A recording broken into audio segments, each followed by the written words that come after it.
Hello à toi et bienvenue dans le podcast de Fundamentals. Si c'est ton premier épisode, je t'explique le concept tout de suite et si c'est pas le cas, merci pour ta fidélité. J'ai la chance de recevoir un ou une invitée avec qui je parle de sa profession. Mais avant tout, ce qui m'intéresse, c'est de comprendre pourquoi la personne que j'ai en face de moi fait ce qu'elle fait. Alors que tu écoutes ce podcast dans ton canapé, ou en train de faire ton sport, ou encore en train de faire les tâches ménagères, je te propose, à la fin de l'épisode, si tu l'as aimé, de le liker et de le partager sur toutes tes plateformes. Encore une fois, je te souhaite la bienvenue dans le podcast de Fundamentals.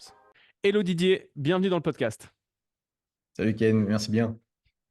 Didier, j'imagine pas le nombre de podcasts que tu as déjà fait et auxquels tu as déjà participé.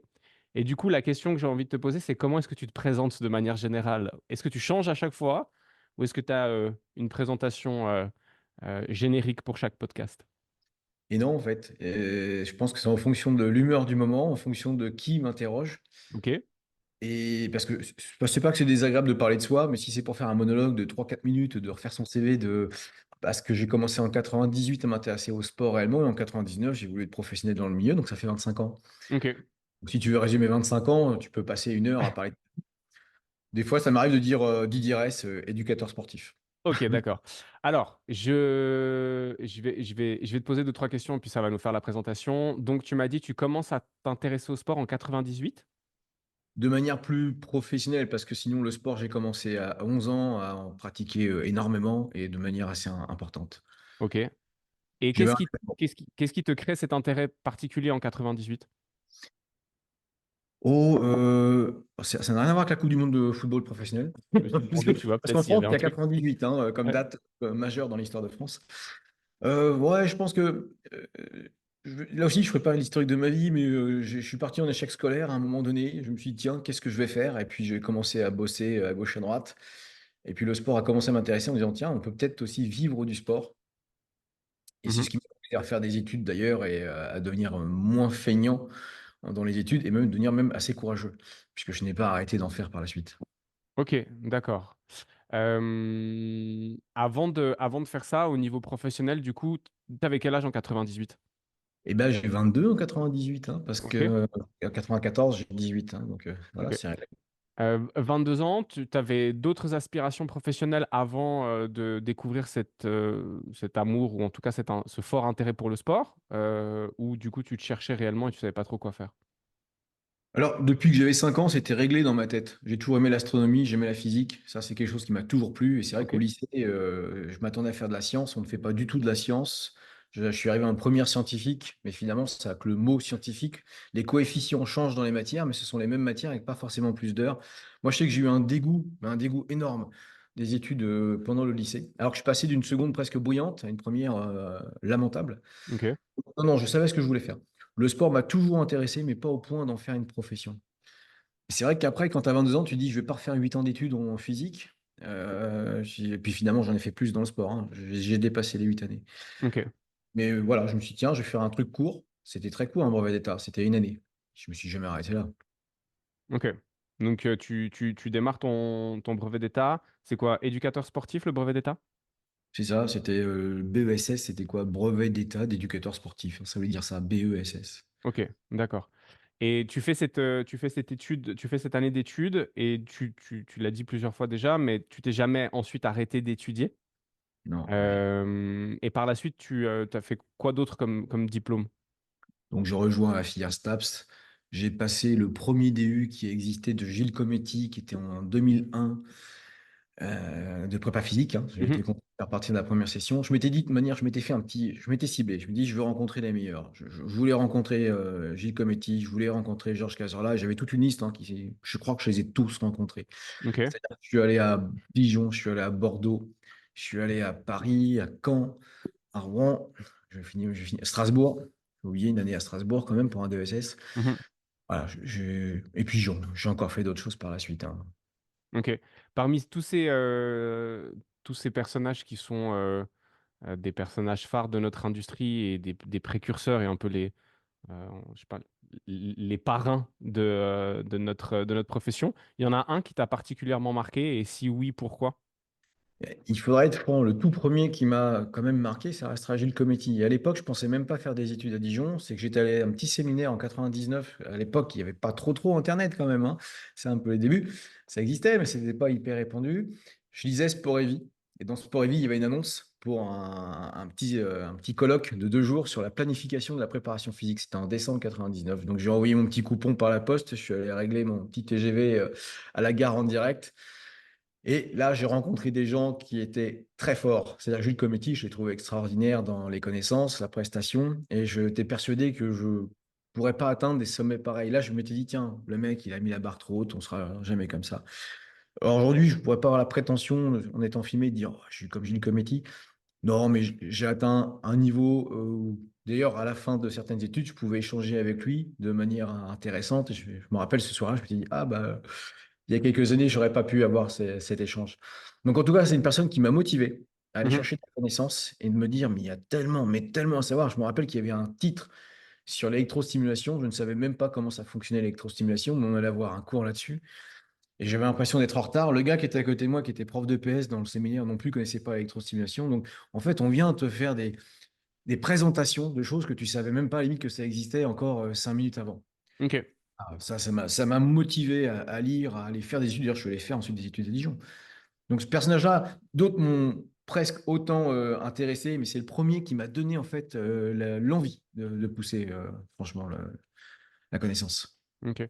Tu dis en introduction, il y avait moins Internet, c'était moins présent. Aujourd'hui, tu penses que les coachs qui sont intéressés, qui vont aller sur des séminaires, sur des formations, sur voilà, des colloques comme toi, tu as pu les faire à cette époque-là, peuvent encore arriver avec, euh, j'ai envie de dire, cette innocence, mais le fait de ne pas du tout connaître un sujet et d'être mis devant le fait accompli de, ah bah tiens, aujourd'hui, il y a ça qui existe, peut-être que vous n'êtes pas au courant, avec les réseaux sociaux, avec l'information qui va très vite. Ouais, j'y crois encore parce que il y a tout, il y a tout. Ok. Quelqu'un qui te parle de quelque chose, c'est quelque part, mais il fallait le trouver. Mhm. Tu vas à un séminaire, c'est justement quelqu'un qui vient regrouper ce que toi, tu vas mettre du temps à déjà trouver une première fois et ensuite à regrouper. Et je pense quand même avoir beaucoup lu, écrit, et on me fait venir dans beaucoup de séminaires. J'apprends des choses dans les séminaires. Ok. Ça m'arrive d'être là. Et en fait, j'ai toujours ce double sentiment. Le premier, c'est je suis content d'apprendre quelque chose de nouveau et en même temps, ça m'énerve de ne pas l'avoir lu quelque part et de ne pas le savoir. Tu sais. Et c'est marrant, hein, cette Mhm. dualité que j'ai à ce moment-là. Mais je me dis, ah, bordel, le mec, il me raconte un truc, je ne savais même pas que ça existait ou ouah, aucune idée de ça. Donc, oui, oui, pour ça que quand je vois des. D'ailleurs, c'est surtout les gros influenceurs qui sont très forts derrière la caméra et que l'on ne voit pas. On les voit jamais. Même mieux que ça, à Lyon, je ne vais pas le citer, mais on a un gros influenceur ici. On devait être Ouais, ensemble au séminaire. il me semble que tu l'as striké il n'y a pas très longtemps Ah bah, dans une story. voilà. Et puis le mec, il décommande la veille. Je me dis, c'est super professionnel, en fait. J'y sais quoi, vous osez pas, en fait, vous mettre en direct. C'est plus facile derrière l'écran. Bon, allez, par contre, les messages privés d'insultes ou de menaces, ça doit être facile. Et Ok. donc, bien sûr qu'il y a des choses à apprendre dans les séminaires. Et quand je peux en faire, ben, j'en fais surtout dans d'autres domaines. Tu vois. Si je vois que l'INSERM fait des trucs, j'y vais. Mais le problème, c'est que des fois, ils font des choses grand public, tu peux être déçu. Ok. Parce que trop, parce que pas assez pointu du fait que c'est du grand public. Oui, oui, oui, oui. C'est-à-dire que ça, non seulement soit tu le savais, soit tu pouvais aller plus loin tout seul. Bon, Ok. ça choisit en fait des séminaires. Dans D'accord. notre secteur, il y a encore des choses intéressantes, hein. Ok. Donc c'est plutôt une bonne nouvelle, autant pour les gens qui donnent des séminaires que pour les gens qui suivent des séminaires. C'est que même à l'heure actuelle où l'information va très vite et elle est en grande quantité, qualitativement, on pourrait encore en parler, mais au moins il y a toujours cette possibilité de découvrir de nouvelles choses. C'est rencontré où, nous? Ouais, ouais, allez, bah alors la première fois qu'on s'est rencontrés tous les deux, En c'était Suisse, il y a il y longtemps. a plus de 10 ans et c'était quand j'ai fait ma formation chez Fitz. Étais venu nous donner cette journée sur la nutrition et je me rappelle d'un truc que tu as dit. euh, Si vous voulez avoir tous les bienfaits de l'orange, faut manger toute l'orange. Voilà, je me suis rappelé de ça. Et Je me dans ma sou- tête, je me suis dit, tiens, croquer dans une orange à pleines dents avec l'écorce, ça doit pas être super.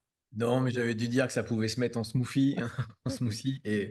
et que c'était pas très bon, que c'était Ouais. super. Mais Ouais, ouais. sinon, non, la dernière fois qu'on s'est vu, c'était à l'Elite Training Symposium, c'était en début d'année. Bah oui, c'est-à-dire que tu bouges encore pour aller voir des séminaires, tu peux Mhm. très bien en faire et je le fais encore. On peut avoir des périodes où on a envie de plus de se reposer, mais tu fais des rencontres, tu apprends des choses. Donc, Et puis, parce qu'en fait, ces gens ont regroupé des choses pour toi que tu mettrais des semaines ou des mois à découvrir tout seul. Mhm. Ok. Aujourd'hui, Didier, tu as plusieurs activités. Si tu devais résumer, voilà, tu as dit éducateur sportif, mais si tu devais résumer tes activités professionnelles, tu les résumerais comment? Donc, c'est pas des vagues de haut et de bas, c'est des changements de priorité dans ce que je fais de manière majoritaire. Parfois, j'ai été plus formateur, des fois, j'ai été même 100% préparateur physique. Là, je suis repassé plus du côté formation. Et puis, en ce moment, c'est en train de redescendre un petit peu. Le côté prépa physique revient. Mhm. C'est assez marrant parce que je ne cherche pas à aller quelque part, ça se fait un petit peu tout seul à chaque fois. Là, D'accord. j'ai du foot qui revient, des gens avec des pathos. Et je me dis, oh bah tiens, allez, ça me rechange. Sachant que l'école, je peux la faire. D'ailleurs, je suis dans l'école, hein, Oui. actuellement, je suis dans un petit coin. Je peux la faire tourner, enfin, sans moi, c'est exagéré, mais sans que j'ai besoin de venir faire un cours sur la force, hein. Il y a des gens très très bons pour faire ça. Mhm. Je pense que je vais retourner un peu plus sur le côté entraînement. D'accord. Et du coup, là, c'est des athlètes qui te contactent directement ou c'est des fédérations? Alors pour le football, j'ai une fédération qui m'a contacté puisque je vais régulièrement en Algérie, hein, Ok. directement pour la fédération algérienne de football. D'ailleurs là, je regardais, ça reprend au mois d'octobre les formations. Et sinon, c'est toujours les joueurs. Ok. En sachant que ça, je le tiens d'un ami de 20 ans qui m'a dit, tu sais, les joueurs d'aujourd'hui, c'est les entraîneurs de demain. C'était une très bonne remarque et dans certains, ça va être le cas dans pas longtemps et ça peut très bien se passer en staff. Tu sais, d'ici 2 ans, tu en as un là, s'il passe entraîneur et qu'il commence à avoir des bons clubs, ça pourrait très bien être un staff dans un club. Pourquoi pas? Je voulais faire ça étant jeune, ça m'a plus du tout intéressé parce que c'est très chronophage. Et puis, bon, allez, pourquoi pas? De nouveau, je pourrais essayer de tenter l'aventure. Ok. Donc on a la partie enseignement, on a la partie terrain.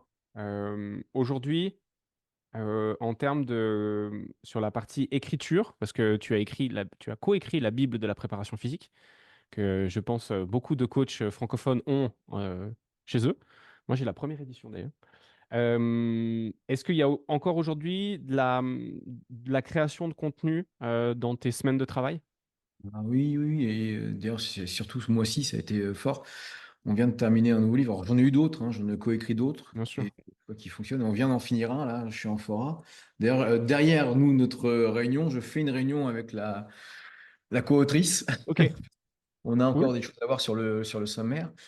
Et je repars sur un nouveau livre, là. D'ailleurs, personne n'est au courant quasiment. Donc là, c'est limite un scoop. Je crois que j'ai dû le dire qu'à 2 personnes. Ah ouais, là, bon, alors j'ai pas une grosse audience pour l'instant, mais du coup, voilà, ça.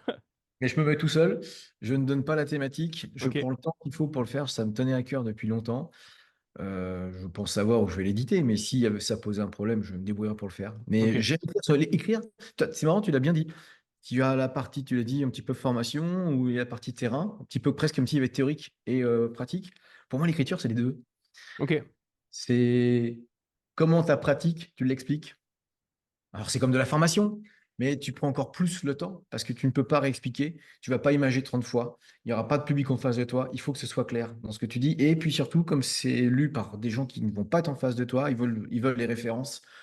Ils vont dire ouais, mais c'est bien beau. Ce qu'il écrit, c'est écrit où? Voilà, c'est toujours mhm. la phrase. C'est écrit où? Alors, quand tu dis où ce que c'est écrit, ça ne veut pas dire qu'ils vont aller le vérifier. Mais au moins, Mais ils savent que c'est écrit quelque part. c'est écrit quelque part. C'est pas toi qui l'as inventé. Mais Tu si on te raisonne bases sur comme quelle ça, étude pour dire ça? si tu raisonnes comme ça, tu remontes jusqu'à Adam, hein, parce Ouais, que qui c'est qui l'a dit? Lui. Qui c'est qui l'a dit? Lui, ouais, lui. Ah, d'accord, mais il y a bien quelqu'un qui a dit quelque chose en premier, hein. oui. J'ai vu une vidéo d'une conférence que Charles Poliquin avait donnée où il expliquait en fait par rapport à l'efficacité de la méthode cluster dans le développement de la force. La spécificité, là, en l'occurrence, c'était sur de l'haltérophilie. Et en fait, il disait, des fois, si on attend que la science prouve ce que l'expérience empirique a déjà prouvé, ben, on pourrait potentiellement perdre du temps. Parce qu'il expliquait, lui, avoir utilisé la méthode cluster très tôt de la part d'entraîneurs qu'il avait rencontrés. Puis au final, les premières études qui ont montré l'efficacité de la méthode cluster sont sorties très longtemps après. Alors, c'est vrai que comme c'est pas un domaine scientifique très haut de gamme, hein, la musculation, Mhm, on est sur de la mécanique quantique. Des fois, c'est exactement, il vient de le dire, je vais pas paraphraser, mhm. mais on sait que ça marche très bien parce qu'on est assez objectif sur ce que l'on fait. Et effectivement, on va juste attendre qu'il y ait un petit étudiant en sciences du sport qui a envie de le démontrer, quoi. Mhm. Aujourd'hui, je profite de ton expérience parce que tu as autant l'expérience avec le terrain, autant, avec l'écriture de nombreux livres. Bah, j'imagine bien que tu as été te sourcer sur des études scientifiques, que tu n'as pas juste mis un doigt comme ça dehors pour voir dans quel sens allait le vent.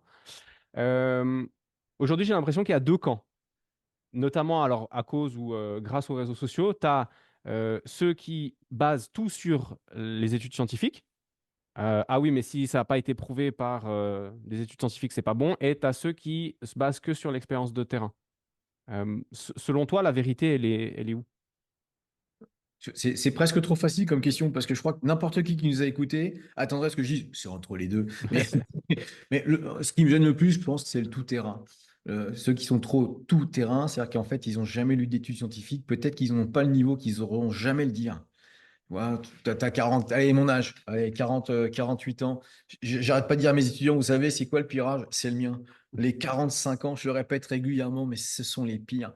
Parce qu'il y a un peu plus de 20 ans d'expérience, t'es pas encore vieux, mais ça va pas tarder. Et tu as l'impression de tout savoir parce que justement, ça fait 20 ans que. Mmh. Ça fait 20 ans que tu fais la même chose. Tu l'as fait sur deux individus, tu dis que ça marche. Moi, je me méfie des gens qui sont que tout terrain. OK. Pour les gens qui sont vraiment trop théoriques, bah, c'est le 23-24 qui sort de ses études STAPS ou de sciences du sport. Il n'a pas eu le temps de prouver des choses, donc pour l'instant, il se raccroche à ça. Et ça se trouve, le même jeune, quand il aura 35-36, qu'il aura un peu évolué, il aura ce discours plus mitigé ou plus posé. Donc j'ai l'impression que chacun se défend, Mmh. tu vois, en se barricadant de ses limites. Et c'est vrai que c'est gênant. Je le vois bien, hein. De toute façon, je vois bien les jeunes influenceurs qui arrivent. Je dis jeunes volontairement qui vont vouloir faire du tout scientifique, alors qu'eux-mêmes ne sont pas forcément maîtres de conf ou chercheurs renommés. Donc j'ai l'impression que c'est un mécanisme de défense. OK. Ah, tu vois, tu as donné une réponse, plus, évoluée que la simplicité qu'elle a appelait de base, donc c'est top. Génial. Ça fait 26 ans que tu fais ça, 25 ans. Quelle Heu, horreur. Non, mais dis comme ça. ouais, mais alors, moi, quand je le dis Je fais avec une attaque de cardiaque. l'admiration. Ça se ressent peut-être pas forcément dans le ton de ma voix, mais, hem est-ce que la motivation, elle a toujours été au beau fixe, ou est-ce que tu as eu des hauts et des bas en termes de motivation, termes de driving personnel sur cette carrière de 25 ans? Et ben, il n'y a que cette année, je me suis posé des questions. OK. Parce que, alors attention, qu'on s'entende bien, je suis toujours autant passionné par la science, les petites mitochondries, le fonctionnement du corps, les tissus conjonctifs, tout ça me passionne. Par contre, le public peut m'avoir fatigué. OK. Et je me suis dit, et qu'est-ce que je fais? Parce que je ne me vois pas, moi, je ne ferai pas ça. Je ne peux pas changer de secteur en faisant une petite année d'études, en disant, oh, ça y est, j'ai vrillé. Ah non, moi, si je fais des années d'études, c'est 5. Mmh. Donc, tu dis 48, bon, voilà, je vais rester dans le secteur, puisqu'en fait, j'ai retrouvé aussi ma motivation. Mais c'est vrai que j'ai eu une petite baisse à un moment donné. Tu vois, presque tu l'as dit, en fait, avec ces espèces de gens qui arrivent, qui te racontent n'importe quoi. Et puis, j'ai des jeunes étudiants qui vont écouter ça. Tu es obligé, toi, de prouver.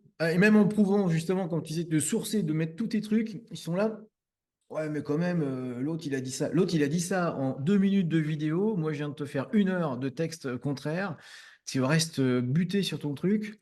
Alors, les gens, en m'écoutant, pour dire, bah non, c'est toi qui es buté. Non, non, l'autre, il a rien en face. Il vient Mmh. les mains vides. Il s'est juste enregistré, des fois même torse nu, puisque c'est à la mode. J'appelle ça les coachs en slip. Ça fait 15 ans que ça dure. Avant, c'était sur Facebook. Je fais une vidéo torse nu. Déjà, Mmh. pourquoi? À chaque fois que je vais à un séminaire, ils sont tous habillés. Qu'est-ce que tu fous à poil? Si c'est pour prouver que tu as des pecs et des abdos, par pitié, plus à moi, plus à moi. En fait, je vous fais une analyse sanguine ou ça se passe comment en fait en ce moment? Hein, on vous prend un petit bout de cheveux. Bon, nous deux, pour les Oui, cheveux. c'est un peu mort, mais Ouais, ça va être on est malin, compliqué. hein. On est malin, mais Voilà. ça va se trouver ailleurs. Donc, ouais, cette année, j'ai eu une petite baisse et puis, non, c'est bon, c'est complètement revenu.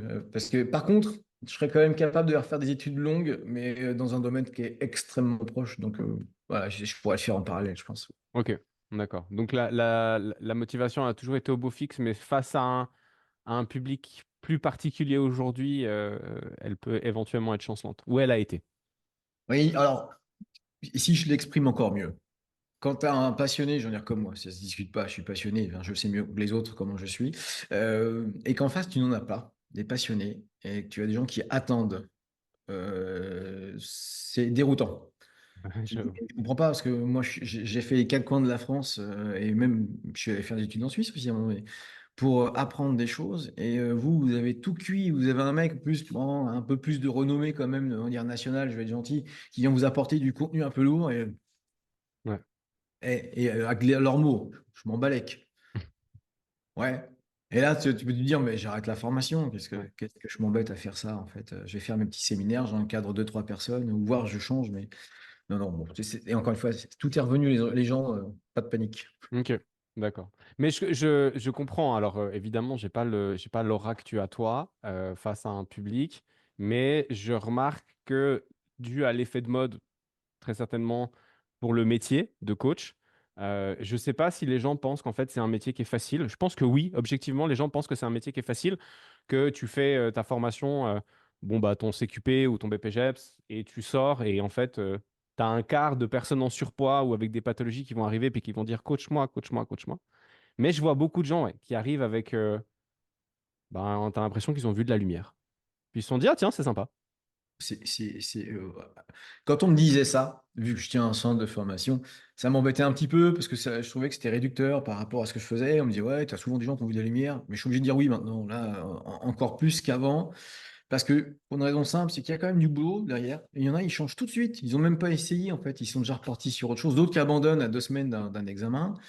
C'est-à-dire qu'ils sont juste venus prendre ce qu'il y avait à apprendre. Ils sont souvent apprentis, donc il y a un salaire. Mhm. Donc, ils sont payés à suivre des cours. Et ça, hey, c'est magique. Vous devez en profiter. Bah, ils en profitent, mais d'une autre manière. Donc, oui, oui, certains ont vu de la lumière. Ils se rendent compte que, bah, il y a des connaissances à avoir, qu'il ne suffit pas juste d'avoir vu une vidéo pour dire que cet exercice-là, il bosse plus le faisceau de tel muscle. C'est peut-être pas aussi simple. D'ailleurs, je le vis avec une personne qui a un petit pathologie cardiaque. Donc, là, il faut être précis, d'ailleurs, sur les recommandations, sur comment j'utilise la fréquence cardiaque. Je vois bien que ça bégaye très fort quand je parle de ça en cours. Et dans la réalité, pourtant, ça sert. Et quand j'en parle avec des collègues, ils me disent, mais tu fais comment? Et tu les vois bien un petit peu gênés parce qu'ils n'auraient pas fait ça ou ils n'auraient pas trop su. Mhm. Parce que, allez, entraîner pour de la masse musculaire, si c'est pour faire 8, 9 répétitions, 5, 6 séries, on fait 2, 3 exercices 3 fois par semaine. Mais il y a des gens sans aucune connaissance qui vont te guider et qui vont Oui, te oui. faire progresser. Voilà, quand tu veux des Surtout chez choses. quelqu'un de sain qui n'a pas de pathologie. Bah oui, dès qu'il y a un petit peu de diabète. Alors en plus, des jeunes coachs, je les entends en disant non, mais demandez à votre médecin. Mais on ne demande pas de le soigner, Coco, on demande de l'entraîner. Je dis donc, c'est ta compétence. Il est possible que le médecin sache moins que toi, c'est même presque sûr. Il ira revoir les recommandations sur la Haute Autorité de Santé pour donner des recommandations générales. Donc, du moment qu'il a le droit d'être entraîné et que c'est même un bienfait, prends-le en charge. Mais comme ils ne savent pas faire, ils se cachent derrière la fameuse phrase, non, moi je ne suis pas médecin, donc demandez au médecin. Et, on vient de faire une répétition. Non, non, donc bon, il y a des choses tellement, tellement intéressantes à savoir que je vois qu'ils ne saisissent pas ces informations-là. C'est déroutant. Et je me dis, ils ont vu de la lumière, ils sont du coach, ça va être hyper simple. Mais j'ai des mamans et des papas au téléphone. Ce qui n'est pas normal dans une formation professionnelle des plus de 18 ans. Qui appellent J'ai- pour leurs enfants? Enfin, qui sont. Ah ouais. Ah. Je prends mon exemple perso, on est obligé, on peut que se comparer à soi dans un premier temps. À 14 ans, j'ai voulu faire des sports de combat. Avant, il n'y a pas Internet, donc c'était l'annuaire. J'appelais la mairie d'une commune, j'avais appelé la mairie des Andelys. J'ai demandé ce qu'il y avait comme sport de combat, on m'a filé le service des sports, j'ai appris qu'il y avait de la boxe taille, machin. J'ai appelé le prof de boxe taille chez lui sur son fixe. Le mec m'a donné les horaires, tu vois. Et là, j'avais 14 ans et je me dis, j'ai jeune de 18-19 ans, j'ai maman au téléphone, mais j'ai envie de raccrocher, hein. J'ai envie de dire, ben, j'espère que vous allez bien le border ce soir. Vous lui mettez bien un suppositoire, là, mais bien un bon calibre. Et une petite bouillotte. Et là, Ouais. t'es là. Ah ouais, donc ils savent, voilà, le môme, il est perdu. J'ai une môme parce que 48 ans maintenant, quelqu'un de 18, c'est un môme. Oui, puis quand tu as 18 ans puis que c'est ta maman qui appelle, t'es un môme. Voilà. Et voilà, double argument, c'était Voilà, celui-ci. Voilà, donc votre enfant, votre voilà, c'est ça. enfant. Votre tout petit. Ok, et dans ce genre de situation, la mère, elle ou le père, hein, appelle en disant ah, mon gamin sait pas trop quoi faire, coach sportif, ça a l'air facile, ça a l'air bien, est-ce qu'il pourrait venir faire la formation? Ah bah, il y a des entretiens, parce que le bureau est derrière, il y a des entretiens où il y a la maman qui est là. Alors, je ne sais pas si elle va m'entendre, cette jeune femme, hein, mais 7 ans, elle vient avec sa maman. Oui. Je suis là, à 27 ans, là, on a fini l'adolescence, ça s'arrête à 25 ans. Hein, c'est les 17-25 adolescents. Donc là, 27 ans avec maman, qui parle un petit peu en plus. Déjà, bon, elle serait venue, elle se met à côté. Déjà, elle n'a rien à faire là. Mhm. Mais en plus, ça s'en mêle un petit peu. Oui, oui, parce que ma fille, comment ça, ta fille? Tu sais que j'ai envie d'être trash des fois. J'ai envie de dire, et sinon, au lit, quand elle a un gars, vous venez assister, vous lui donnez des conseils aussi ou pas? Parce que Ouais, franchement. Alors ça, ma chérie, c'est une quadrupédie. Ouais, on Ouais. appelle ça une levrette, hein. Non, mais qu'est-ce que c'est que c'est? Et là, je suis dérouté. Je dis, qu'est-ce que les parents font? Alors, j'en ai eu parce que bah, le fils ou la fille avait raté un examen. Donc, ils appelaient pour dire comment ça allait se passer le rattrapage, qu'il fallait vraiment qu'il l'ait parce que sinon, ils ne savaient pas ce qu'il allait faire derrière parce que déjà, il avait trouvé sa voie. Enfin, ils te font la plaidoirie. On a l'impression que tu es à un procès. Mhm. Et c'est une question d'humeur, parce que je pourrais raccrocher, hein, en fait, hein, mais tu arrives à rester, toute personne est polie, correcte. Tu parles, mais j'ai envie de dire, écoutez, on va couper là, en fait. Il a plus de 18 ans, votre enfant. Mm. J'avoue que c'est tendu. J'avoue que Mais c'est tendu. ça augmente avec les années, hein. Ok. C'est ça, si je t'en parle, c'est que c'est pas un cas isolé. Ouais, ouais, bien sûr. Ok. Ouais, c'est effectivement compliqué. Mais faisons la clôture de cette partie sur les parents et sur les enfants qui n'arrêtent jamais d'être des enfants. Euh, Moi, la question que je me pose, parce que tu l'as dit, la motivation est toujours restée au beau fixe, c'est comment on fait pour rester motivé pendant 25 ans de carrière? C'est quand même pas rien. Alors, j'ai eu la chance d'avoir vu des gens qui ont 70 ans qui sont toujours aussi motivés. Ok. Donc, j'ai l'impression que ça va jusqu'au bout. Et il est possible que tu aimes ça parce que tu deviens bon dans ce que tu fais et que c'est motivant de raisonner rapidement et de pouvoir enchaîner. Ça maintient une stimulation. J'ai quand même eu Alain Berthoz en cours. Alain Berthoz est une personne en neurosciences très connue qui a écrit des bouquins. Il était déjà âgé quand il nous faisait cours et ça percutait très fort. D'ailleurs, j'arrêtais pas de me dire, pardon, monsieur Berthoz, si vous m'entendez, mais pour moi, vous étiez déjà vieux quand vous faisiez quoi? J'ai dit, mais moi, je veux être comme ce vieux, moi. Je veux être comme ça à cet âge-là. D'ailleurs, vous voyez bien que ça gênait parce que c'était à Paris, ça. À Pitié-Salpêtrière. Il y avait un autre prof qui était venu, déjà expérimenté de la bouteille, qui parlait toujours de monsieur Berthoz en disant son éminence Berthoz a dit que je sentais que le personnage devait gêner hein, Mhm. dans le secteur. Mais je pense que moi j'aime ça. J'apprends des trucs encore. Alors, bien sûr sur moins sur les techniques. Hein, pour être franc, sur les techniques d'entraînement, c'est plus compliqué d'apprendre des choses. Par contre, sur le pourquoi, le comment, sur le fonctionnement du corps, ça, bon, c'est sans limite hein, pour l'instant. Et tant mieux, parce que si je perds la passion, là, je te le dis, je n'ai pas de problème pour arrêter à mon âge. Et on pourrait dire, non, mais Didier Ress, il a arrêté, il a fait des bouquins. Ouais, je pourrais arrêter. Mhm. J'ai toujours été quelqu'un qui vit par la motivation. C'est que ça qui me pousse. Bien pour ça qu'au lycée, j'ai lâché à un moment donné et que j'ai pu reprendre heureusement derrière. J'ai bossé en intérim, hein, j'ai fait des petits boulots mais nuls, hein, nul, super nul. Mais ça aussi, ça m'a motivé. Donc voilà, je garde cette motivation parce qu'il y a des choses à apprendre. Si on était dans un secteur fini, je te le dis, hein, je pense que j'aurais lâché à un moment donné. Je verrais qu'il n'y aurait plus rien à apprendre. Là, je pense que je peux crever tranquillement. Il y aura toujours des choses à apprendre. Tu penses qu'on est sur la compréhension du fonctionnement du corps humain? Aujourd'hui, avec la science, avec les études, on est à combien de pourcentage de la compréhension globale? C'est trop dur comme question. Mais t'es pas obligé de me donner t'es pas obligé de me donner un Ah, pourcentage euh, non, mais scientifiquement prouvé, mais comme ça, toi, au feeling, t'as l'impression qu'on en est où?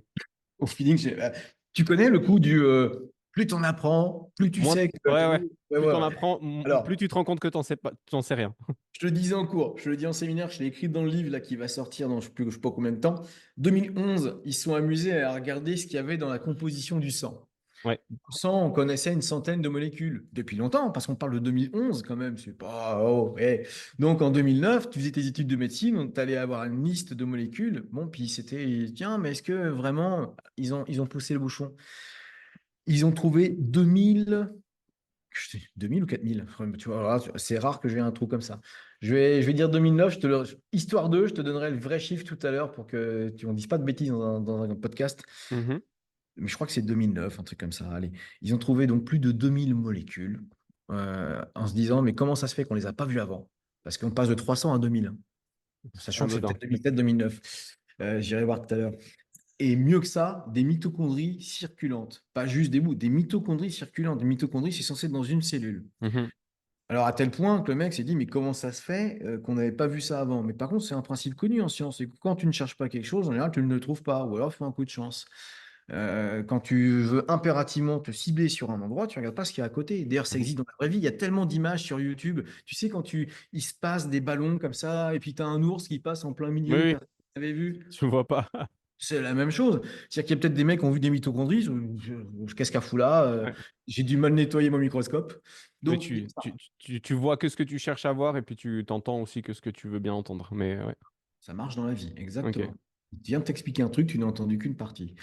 Et il y a eu ensuite la découverte de tout ce qu'on appelle les organocrines. Donc, les myokines en font partie. Ça veut dire que tous les organes du corps quasiment sécrètent des messagers. Ces messagers ont un rôle important. On est passé à plusieurs milliers. C'est-à-dire, plus on découvre des choses et plus ça devient difficile de faire le lien. J'espère que l'intelligence artificielle va servir à ça, à À pouvoir traiter. synthétiser? Donc, ah ouais, à faire des liens que nous, on pourrait mettre 50 vies à faire. Donc, moi, je rêve de ça en me disant l'intelligence artificielle au service de la science, ça peut être super. Par contre, le niveau de connaissance, et après, j'ai peur que les bouquins de physiologie, mais il y en ait 30 volumes comme ça. Les gens ne l'aiment pas. Je m'en fous. C'est pas le sujet. Moi, je l'aime bien. Celui qui a créé Doctissimo. Oui. Voilà, pourquoi je cherche son nom? Je le sais, ça fait 2 3 jours, je suis un peu cuit. Son nom, tout à l'heure, j'ai lu ses bouquins en plus. À un moment donné, il dit, je connais peut-être 1 millionième de ce qu'il y a à savoir en médecine. 1 millionième. Il est Mhm. là, en train de dire ça. Et plus ça avance, et plus il découvre qu'il ne sait rien. Et je pense que c'est comme ça sur le corps humain, parce que le corps humain est compliqué. Je pense que ça va jusqu'à la physique quantique, parce que ça veut dire qu'on va jusqu'aux atomes, aux molécules, aux échanges, Mhm. donc de la chimie à la physique. Et donc, ton pourcentage, il est dur. Je t'aurais dit 1%, ça se trouve, c'est 0,1%, hein, c'est Ouais. fort C'est possible. là, si tu veux, au début, quand je t'ai posé la question, je me suis dit, il va me dire, je sais pas, un 30%. Et plus tu as donné d'explications, plus mon Hein, trente tu vois pour que, cent s'est voilà. rapproché du 1%, puis ça a fait ah. Ok. Et Euh, Laurent Alexandre, il s'appelle Laurent Alexandre, ok. celui qui nous fait ce séminaire-là. Mm. Donc, ouais, donc il nous en reste à apprendre. Là, je peux pas m'empêcher de ne pas te poser cette question-là. Du coup, les mitochondries circulantes. Ouais. Parce que, bon, moi, de ce que je comprends et de ce que je sais, tu as des mitochondries dans les cellules. OK. Donc, dans la cellule, tu as la mitochondrie. Mais du coup, la mitochondrie circulante, c'est quoi? C'est une mitochondrie qui se balade au gré de son bon vouloir? Ben oui, et moi, même si en le disant, je me dis, mais attends, quand tu vois qu'il y a des capillaires sanguins qui font la taille d'un hématie, tu te dis, il faut pas que ça aille n'importe où, mais ça m'a l'air d'être bien géré, en fait, cette histoire-là. Alors, il y OK. avait alors, depuis, peut-être qu'il faudrait que j'aille voir, parce qu'en 2011, il y avait eu des petites hypothèses en disant, qu'est-ce qu'elles font là? Est-ce qu'elles sont là pour le système immunitaire? Est-ce qu'elles sont là pour ci ou pour ça? En tout cas, ça venait d'être découvert. Et encore une fois, la taille de la mitochondrie est adaptée au système sanguin. Mhm. Mais effectivement, on ne parle pas d'un truc, c'est pas une molécule, là, c'est un petit organite carrément Ouais. qui circule. Donc, elle Et, circule dans le flux sanguin. et oui, a OK. vraiment été dans le sang. T'es là, waouh, Incroyable. ok. Et là, tu vois la gifle et Ah ben moi déjà, mais c'est marrant parce que ça, c'est des trucs que je découvre. Tu vois, c'est pour ça que j'aime bien lire, parce que je découvre ça tout seul. J'ai l'impression que c'est moi qui l'ai découvert. Alors, pas du tout. Je suis en train de dire ce qu'un mec a passé du temps à rédiger, donc il l'a découvert avant moi. Mais ça, et moi, j'aurais découvert ça à un séminaire, j'aurais été là, waouh, et ça m'aurait énervé de ne pas l'avoir lu, au fait, quelque part. Et c'est ça que je trouve encore passionnant, c'est qu'on découvre des trucs. Mais ça explique pourquoi je pense que d'ailleurs, je vais paraphraser ce que j'ai entendu, mais je le pensais déjà. La médecine diagnostique, elle est toujours nulle, même en 2024. C'est-à-dire que tu peux traîner une maladie pendant 12 ans avant que tu tombes sur le mec qui la découvre. Mhm. D'ailleurs, toujours propos de Laurent Alexandre, et ça a fait l'objet d'une publication scientifique. Cette fameuse dame qui a vu les 17 grands spécialistes de la douleur aux États-Unis, parce qu'ils n'ont jamais trouvé ce qu'il avait. Elle est allée sur ChatGPT. 2 secondes plus tard, il a sorti la patho, il a été voir un médecin. Oui, c'était de son gamin, c'était ça, non? Exactement. Des Ouais. problèmes de douleur, des problèmes dans la colonne vertébrale, spinae, je ne sais plus quoi. Et tu dis, la médecine diagnostique, elle est nulle. Parce qu'il y a tellement, tellement de choses à savoir qu'en fait, le mec en face, s'il n'a pas fait une IRM, une radio, machin, il ne sait rien, il peut que supposer. Par contre, la médecine réparatrice, donc tout ce qui est chirurgie, waouh, bravo les gars, vous Ouais, changez ouais. un. Vous faites ça, vous te remet une épaule, il te prend un bout de fesse, il te refait une bout de joue. Bah, là pour étayer ton propos, j'ai mon beau-père qui va se faire une néovessie. Et en fait, D'accord. ils coupent dans l'intestin grêle. Ensuite, ils suturent les deux parties. Voilà. Mais en fait, avec ce bout d'intestin grêle, ils vont fabriquer une vessie. Ouais, normal. Tu vois, Voilà, easy. donc, c'est-à-dire que tu as un mec qui a quand même fait des études, qui a dû faire un essai, qui dit on va le tenter. Et là, Ah ouais, merci, c'est une mais comment dinguerie. réparer? Ok. La réparation est bonne, mais la connaissance, on voit bien qu'elle est mauvaise. D'ailleurs, on le vit. Alors, j'ai un ami qui est en 4e année de médecine, là. Enfin, j'en ai aussi d'autres dans mon entourage, mais il me le dit bien. Il me dit c'est du rabâchage, de l'apprentissage. Il me dit on a 365 items, je sais plus combien. Il me dit c'est du diagnostic, c'est t'as ça, t'as ça, t'as ça, ça. Bum, Mhm. c'est en face. Et même pas, je vais les blâmer. Le corps humain est tellement compliqué, comment tu veux tout savoir? Oui, Donc, tu es puis là au pour final, dégrossir. tu es limité par la puissance de ton propre cerveau. Enfin, je veux dire, notre capacité, notre intellect a quand même ses propres limites. Même si chez certains, elles sont très repoussées. Mais à un moment donné, et dans le cas que tu as donné là de cette maman qui cherchait un diagnostic pour son fils, bah, en fait, l'IA a fait ce que les 17 médecins auraient dû faire s'ils se connaissaient, c'est-à-dire se mettre autour de la table et puis dire, bon, bah voilà, on va peut-être trouver, mais il faut qu'on soit tous ensemble. J'aimais bien la série Doctor House, parce que Ouais, c'est ce qu'ils font en fait, hein. Ils sont quatre et il y a combien de diagnostics là-dedans? Une trentaine par épisode. Alors c'est un petit peu grossi volontairement, oui. mais c'est la réalité. On a toujours dit, hein, quatre médecins, cinq avis. C'est-à-dire chacun a son avis et en collectif, ils en ont un autre. Et je les blâme plus, je peux pas. Je comprends Ouais, que tu peux pas faire le tour des on peut pas trucs. tout faire. Je crois que des maladies métaboliques, il doit y en avoir 8000. Quel médecin connaît les 8000 maladies métaboliques? Bon Mhm. courage, mec. C'est clair. Merci l'IA, elle Ouais, devrait merci servir Lia. à ça. Ok. Donc en fait, si je résume peut-être un peu grossièrement, mais ce qui te permet d'être toujours motivé, c'est le fait qu'il y ait toujours quelque chose à apprendre. C'est depuis que j'ai 5 ans, j'ai voulu à Noël, j'ai voulu un livre d'astronomie. Ma tante, toujours vivante, j'étais devant elle et j'étais assis sur le canapé. Je me rappelle, elle était derrière moi. Elle dit, mais c'est pas un truc de son âge, ça, c'est pas un jouet. Elle était un peu énervée que j'ai ça. Je veux dire, Tata, si tu m'écoutes, mais m'écoutera pas. Ça a été un de mes plus beaux Noëls. Ce livre, j'ai lu X fois. J'aimais apprendre. Bon, j'ai eu, je sais pas si c'est une chance, c'est comme ça. J'ai toujours aimé apprendre. Ok, cool. Aujourd'hui, c'est quoi une valeur qui est centrale pour toi, Didier, et qui est nourrie et satisfaite à travers le travail que tu fais? C'est dur, ça. Ouais. Bah avant, je t'ai posé une question facile, maintenant, c'est une question compliquée. Je savais pas, moi, qu'il était comme ça, ce jeu. Oh, c'est pas pour faire de l'humain, mais il est vrai que régulièrement dans l'année, j'ai des gens qui viennent me faire un pavé comme ça, et ça arrive des fois que ce soit 8 ans, 9 ans, 10 ans après, un pavé comme ça pour dire je ne te l'avais jamais dit. Mais j'ai réussi à enseigner cette même passion, ou en tout cas, j'ai su leur donner une direction. Ils viennent te remercier des enseignements qu'ils ont eus. Ils réalisent qu'ils ont eu des enseignements de qualité, que ça les a poussés à faire des choses. Des fois, ils viennent te remercier après coup. À une époque, ça m'aurait fait ni chaud ni froid. En vieillissant, maintenant, ça me touche. Tu vois, quand je dis ça, je dis, tu sens bien que c'est sincère parce qu'ils viennent pas te gratter quoi que ce soit. Ils passent pas leur examen, ils l'ont déjà eu il y a très longtemps. J'avoue que quand tu as réussi à transmettre un peu cette passion et que tu as des gens qui s'épanouissent, tu n'arrêtes pas de dire, ah, j'ai servi à quelque chose. Parce que tout le monde se pose cette question, j'ai l'impression, sur la planète, à quoi je sers, quel est mon but. Enfin, je pense pas qu'il y ait un objectif spécial. Mais moi, moi, c'est même pas que je suis terre à terre, j'ai l'impression qu'on est juste là pour perpétuer l'espèce. Et Mhm. que la vie, elle ne cherche qu'à vivre et évoluer. Donc, tu es un passage pour l'autre génération, pour l'autre génération. Il y avait un article qui avait dit il y avait eu entre 80 et 110 milliards d'êtres humains en tout depuis l'histoire de l'humanité pour qu'on en soit à nos 8 milliards. Tu sais, donc tes parents, tes grands-parents, il y aurait eu 80 à 110 ou 112 même exactement, je crois pour être précis, milliards d'êtres humains. Donc on est peanuts. Je Mhm. veux dire, 1 sur 112 milliards. Et dans 300 ans, ouais, Adolf Hitler sera toujours connu, je pense, parce que plus tu as fait de dégâts sur cette planète, plus tu es connu. Ouais, Ouais, c'est malheureusement. dingue, hein. Ah bah, citer des hommes célèbres, t'as qu'à regarder où les gens, quand ils citent des hommes célèbres, Ouais, c'est pas des prix c'est Nobel de vrai la que paix. c'est pas des enfants de cœur. Gengis Ah, Khan, Attila, ouais, exact, voilà. Et d'ailleurs, citez-moi des prix Nobel de la paix, ça commence à bégayer un peu plus pour les ouais. sortir. Nelson C'est chiant. Mandela, je pense que c'est le seul dont je connaisse le nom. Ouais, ouais, ouais. Bon, il y a eu un président américain, Ouais. normalement. Il y en a un, bah, j'ose même pas le dire parce que ça se trouve, c'est pas le cas. Ouais, ouais, ouais, exactement. Donc, bon, je pense que, tiens, tu dis, t'es servi à quelque chose parce que tu as vraiment. Bah, d'ailleurs, il y en a un qui l'a écrit il y a un an dans une thèse de doctorat, dans la préface. Il me remercie en direct et il m'a laissé un message touchant pour me dire, tu m'as changé la vie. Tu m'as changé la vie. Il est venu qu'un CAP un BEP de mécanique. Donc le mec, il part de loin, théoriquement. Tu vois, dans les études, il a bêtement quelque chose. Bon, il part de loin, mais ça ne veut pas dire qu'il n'est pas capable. Peu importe son parcours de vie. Il a passé son BP avec moi à Paris. Il avait eu un souci, je lui ai fait repasser, offert parce qu'il avait été volé sur son examen. Il a continué, il est allé faire son master à Strasbourg. Il est allé faire une thèse, il a un doctorat en sciences du sport sur la rééducation cardiaque et le sport. Wow. Le mec, il me laisse un message audio pour me dire, tu te rends pas compte, mais tu m'as changé la vie. Et je dis, ah, ok, bah, écoute, c'est cool. Et enfin, c'est cool. C'est mal dit, hein, dit comme ça, Oui, hein, oui. tu minimises le truc. Et j'en ai de plus en plus. Peut-être que c'est justement ces gens-là vieillissent aussi et c'est après coup qu'ils ont envie de remercier quelqu'un. Comme je l'ai fait en fait, hein. J'ai fait ça aussi, hein, d'écrire à des gens pour dire que je vous remercie énormément de quelque chose, même si tu n'attends pas de retour. Mhm. C'est c'est joli.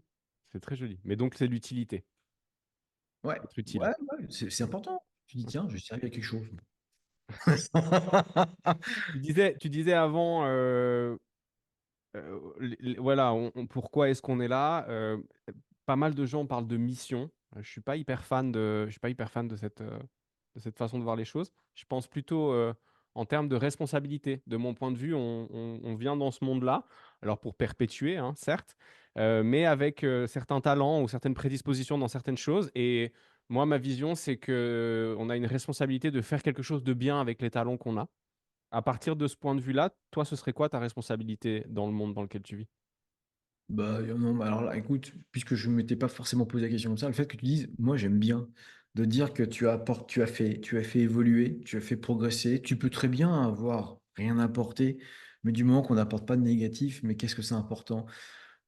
Malheureusement, je suis pas je suis la politique, je lis l'économie, je m'y intéresse pas par défaut, mais parce que en plus je suis en France, moi, donc un pays où les charges sociales sont quand même sont réputées. Ah, Et l'URSSAF, elle a une réputation assez puissante, hein. des gens qui ne t'oublient pas. Ah oui, ça c'est. Si Ouais, tu te sens seul, t'inquiète pas, ils sont là. ouais. Ah, tu vois, ça pourrait faire une bonne vanne. Si tu te sens seul, hein, Euh, appelle l'URSSAF. arrête, ils seraient capables d'en faire un slogan, ça pourrait faire du bruit en France et ça ferait pas forcément rire. D'ailleurs, moi, je suis actuellement en bis encore avec, pareil, t'as une caisse de retraite là. Mais bon, euh, pour revenir au truc, justement, j'arrête pas de me dire, mais pourquoi, tu vois, la guerre, rien que la guerre, Mhm, il devrait être, mais quand je dis interdit, c'est pas une blague. Tout pays qui déclare la guerre à un autre pays devrait se prendre tous les pays du monde sur la tronche. Et le mec devrait avoir de la prison à vie. Ça veut dire qu'en fait, la guerre devrait être interdite, mhm, mais totalement, et plus personne ne devrait avoir rien. Et si c'était parfaitement interdit mondialement et sans discussion, même un pays qui ne serait pas d'accord, comment ça se fait qu'un mec envoie des milliers d'hommes se foutre sur la tronche avec d'autres milliers d'hommes? Ils se connaissent pas, ils auraient dû être potes s'ils avaient fait un petit voyage en vacances 2 ans avant, ils seraient allés dans un hôtel. Et je me dis donc voilà, du moment que tu apportes quelque chose, un petit quelque chose, tu n'as pas fait de négatif, et bon sang, c'est bien en fait. Ça veut dire qu'on continue à perpétuer l'espèce et avec des bonnes choses. Je rêve de, pas je rêve du Star Trek, mais dans les Star Trek, c'est un petit peu ça. Ils ont vaincu normalement beaucoup de choses, il n'y a plus de problème d'argent, d'autres, et ce n'est plus que le développement de l'humanité. Bon, on est dans un truc parfaitement utopique, puisque c'est de la science-fiction. Mais je trouve ça bien, bon sang, on a l'intelligence pour, on devrait faire que des choses positives. Et mhm, quand je regarde toutes les magouilles il y a dans l'industrie, sur l'alimentaire, le truc, tout est fait pour te vendre un truc pas cher, c'est pas de la qualité. On va mettre des olives noires alors que ce sont des olives vertes qu'on a teintées parce qu'elles sont moins chères. Oh, mais qu'est-ce qui se passe? Pour qu'un mec ensuite soit respectable. Je dis respectable, c'est que lui, il est riche. mhm. Riche, c'est-à-dire que dans une société, on le considère comme quelqu'un qui a réussi, qui est bien. Limite, on va aller chez les bottes, alors que tu es une ordure. Concrètement, tu es une ordure. Donc, si toi et moi, on est droit dans nos bottes, on arrive à 85 ans, on n'a pas fait de mal, on a fait évoluer des choses, ou en tout cas, on a apporté notre petite bille, bah, je ne vais pas dire que je ne suis pas sûr qu'on pense à ça quand on va mourir, mais si on a le temps d'y penser, s'il y en a qui partent avec une maladie longue, si tu as le temps de faire le bilan, tu as un bilan positif, ah, je pense que c'est pas mal. J'ai tapé l'ordinateur, c'est pour ça que l'écran bouge. Pas de panique. Ouais, mais ouais, j'aime beaucoup cette façon c'est- j'aime beaucoup cette façon de voir les choses. Assez simpliste et assez terre à terre. C'est viens et à minima fait pas de mal et à maxima fait des choses bien. Tu l'as vu le film qui s'appelle A Bad Time, c'est Il était temps. Non. Non, c'est j'ai pas de film préféré. Si je devais faire un top 3, top 4, je saurais pas trop faire, mais celui-ci, je le mets dedans.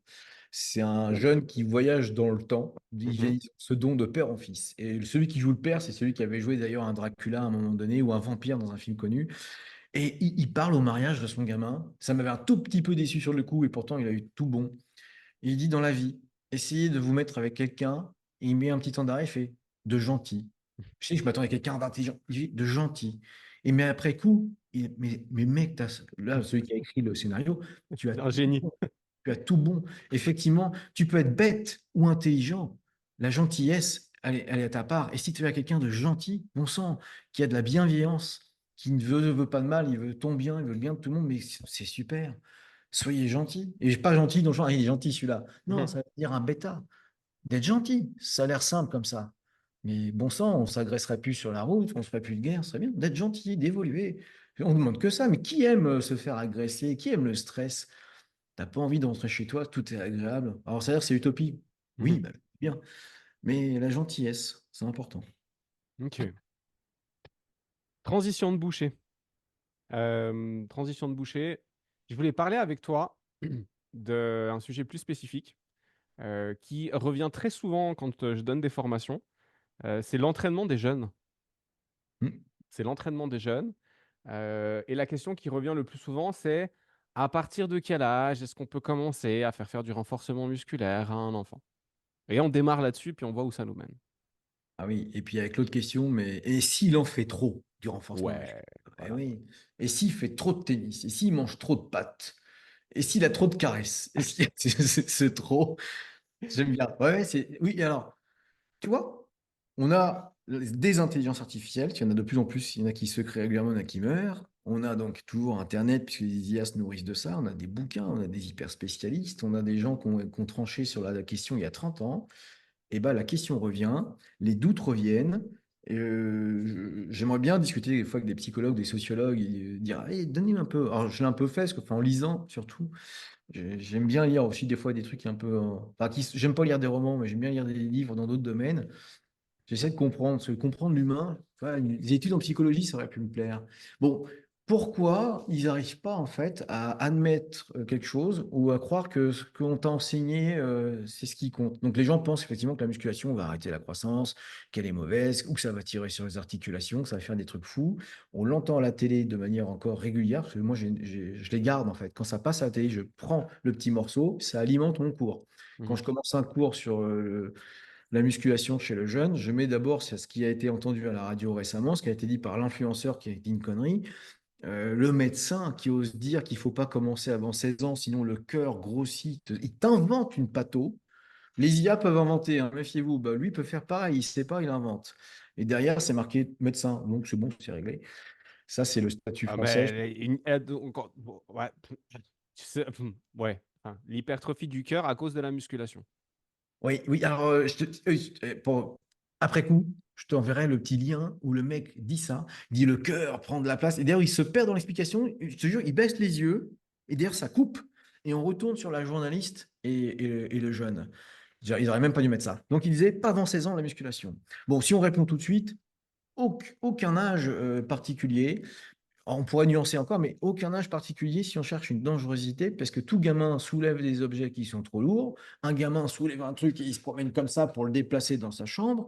Il fait déjà du port de charge. Alors, c'est pas à répétition, etc., mais il y a pas d'échauffement non plus. La musculation, c'est simplement le fait de répéter en fait l'exercice avec une amplitude. Elle est positive. En fait, on n'a jamais rien vu de négatif. Elle est positive. Et si on me dit ça, qu'on dit je t'ai trouvé une étude, non, non, ne sors pas une étude où les mecs, ils n'ont pas respecté une progression comme tu la ferais chez l'adulte ou avec une hyperfréquence qui n'existe pas Mhm, ou une blessure asymptomatique comme ça. Sinon, c'est la musculation ne pose pas de problème et à n'importe quel âge. Alors, il y a eu après des consensus. Peut-être que 12 ans, c'est intéressant parce qu'avant, il vaudrait mieux faire peut-être ça et ça. Après, il y en a qui se sont dit, bon, en dessous de 6 ans, quand même, l'apprentissage, il est tellement pas là, c'est tellement pas sérieux que ça sert à rien. Mais si je pousse le bouchon, non, il n'y a pas d'âge. Il n'y a mhm, pas d'âge. Et puis, si quelqu'un me dit oui, mais s'il en fait trop, arrêtez avec cette question. Du en faire trop, c'est combien? Déjà, la question n'est pas bonne. Et trop de tennis, et trop de golf, et trop de vélo, il se dit, et trop de pâtes, et trop de coca, et trop de chips. Le trop, mais trop en plus, c'est combien? Parce que là, pour faire trop de musculation, mais qui fait trop de musculation à 8 ans, ou à 10 ans, ou à 12 ans? Trop. Mais il en fait matin, midi midi et et soir. soir. Bon. Moi, Mais vraiment, quoi. ce que, ce que, ce que je dis souvent, alors tu me dis si j'ai raison ou pas, et n'hésite pas à me dire si j'ai tort, c'est que je trouve toujours fascinant à quel point les parents sont choqués par le fait que l'enfant pratique, allez, on va dire, 3 heures de musculation dans la semaine. Mais par contre, ça choque personne qu'un élite en natation de 12 ans nage 12 heures par semaine.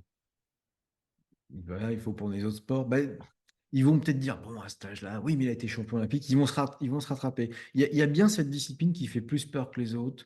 On pourrait réfléchir en disant, on trouve des solutions ou des réponses. Mais effectivement, tu viens de le dire, parce qu'il y a eu des JO, hein. Il y a eu des trucs quand même, quand tu écoutes, tu dis, ah ouais, il a commencé tôt. Bah, heureusement, il n'a pas commencé à 18 ans pour être champion à 20. Donc oui, et dans le ski, dans la gymnastique, dans le patinage artistique, d'ailleurs pour faire de la danse, le nombre d'heures que des gamines font de danse. Mhm. D'ailleurs, la danse a des conséquences sur le corps. Et là, on dirait pas, bon, c'est un peu trop. Si elle faisait l'équivalent en musculation, Ouais, mais il y aura un procès en fait. bien sûr. Et maintenant, du coup, je prends la question peut-être dans le sens inverse. Quels seraient, selon toi, les bénéfices pour l'enfant à court, moyen et long terme, si on reprend par exemple l'exemple de la natation? Alors, j'utilise volontairement l'exemple de la natation parce que c'est un sport qui nécessite des gros volumes d'heures d'entraînement. Mais quel serait l'intérêt pour l'enfant à court, moyen et long terme de, sur ces 12 heures de natation, d'en enlever, je ne sais pas, par exemple 4 et de les remplacer par du renforcement musculaire? Alors par contre, dit comme ça, je dirais quel est l'objectif de votre enfant? Si c'est de devenir champion de natation, j'aurais envie de dire s'il progresse en natation, j'aurais pas envie de les soustraire. Ok, Ouais, j'aurais envie d'additionner et peut-être pas autant. Parce que j'ai peur qu'il soit moins bon en natation. ok, d'accord. Ouais. Parce qu'en fait, il faut poser le contexte de c'est qui fait 12 heures. S'il fait 12 heures par plaisir, bah là, je te rejoins, je dis, oh, peut-être qu'il ferait bien de faire de la musculation parce que la musculation fera travailler en amplitude des muscles qui ne travaillent pas en amplitude, contrairement à ce que vous pensez. Parce que la natation, l'amplitude des jambes, je l'attends encore, hein. Parce que j'entends toujours, c'est le sport le plus complet. Ah Ouais, bon? Mais d'où? D'où? C'est ouais. écrit? Bon, partout, ok, d'accord. C'est écrit partout, mais pas dans la littérature scientifique. Euh, Ça manquera d'amplitude, ça manque de densité minérale osseuse parce qu'on est dans l'eau. Donc, si vous voulez que votre gamin il ait un capital osseux, il faut impérativement qu'il ait de la charge additionnelle qui lutte contre la gravité. L'eau, on ne lutte pas contre vraiment la gravité. Hein, on est plutôt un peu aidé, parce qu'on arrive à être porté, on est en position horizontale, il n'y a rien qui va, j'ai envie de dire, pour la densité minérale osseuse. Donc, si on raisonnait sur de la santé, je préférais la muscu pour ses os, je préférais la musculation pour tous les bienfaits que les myokines qui vont être sécrétés via ces intensités qui vont être là. En exagérant, ça pourrait suffire. Et en plus, bon, on sait bien que les jeunes qui font de la muscu se blessent un peu moins parce qu'ils ont l'air quand même plus forts avec une meilleure coordination dans les autres sports. C'est pour ça. Bon, après, en natation, la blessure, il y a des blessures, il y a des pathos, des tendinopathies, des trucs comme ça. C'est vrai que la déchirure musculaire, un Ça va. peu plus difficile à obtenir. Et voilà, Mhm. les stats sont inférieurs. Donc, à minima, rajouter de la musculation ou en soustraire si l'enfant est techniquement bon dans son sport, mais au final, il y a un bénéfice sur court, moyen et long terme d'intégrer du renforcement musculaire dans l'entraînement de l'enfant. Oui, oui, et le capital osseux, encore une fois, ça compte encore plus si c'était une femme. Parce qu'on sait bien que, bon, c'est pendant cette adolescence qu'on se le crée, ce capital osseux. Et une fois que tu as eu ce pic, bah, tu pourrais très bien limiter la casse, mais ça y est, le pic, il est fait et ça va que descendre. Et donc, au moment de la ménopause, quand il y a une petite chute hormonale et qu'il y a moins de capacité à fixer le calcium, si tu pars avec un potentiel plus haut, c'est quand même plus intéressant. Donc oui, il y en a j'en liste des gentils. Je ne vais pas parler de résistance à l'insuline, enfin voilà, de résistance à l'insuline, de ci, de ça, parce qu'on parle de gens qui feraient de la natation, donc ils sont sportifs, on n'a Mhm, pas de problème d'obésité et autres. Par contre, sur les jeunes actuels, bah, tu sais, j'ai une gamine qui a 5 ans et demi, elle vient de faire son premier cours d'escrime mercredi soir. Je regarde les gosses, je regarde les parents. Bon, bah, le lien est direct. Il y avait une petite très forte, le frère très fort. Si on regarde les parents, bah, ils sont très forts. Et j'ai envie de dire, bon, l'escrime, déjà, je sens qu'elle va pas en faire beaucoup. J'ai envie de dire, faites-lui faire une activité physique. Alors, la musculation, je me doute bien que c'est pas extrêmement ludique à l'âge de 5 ans.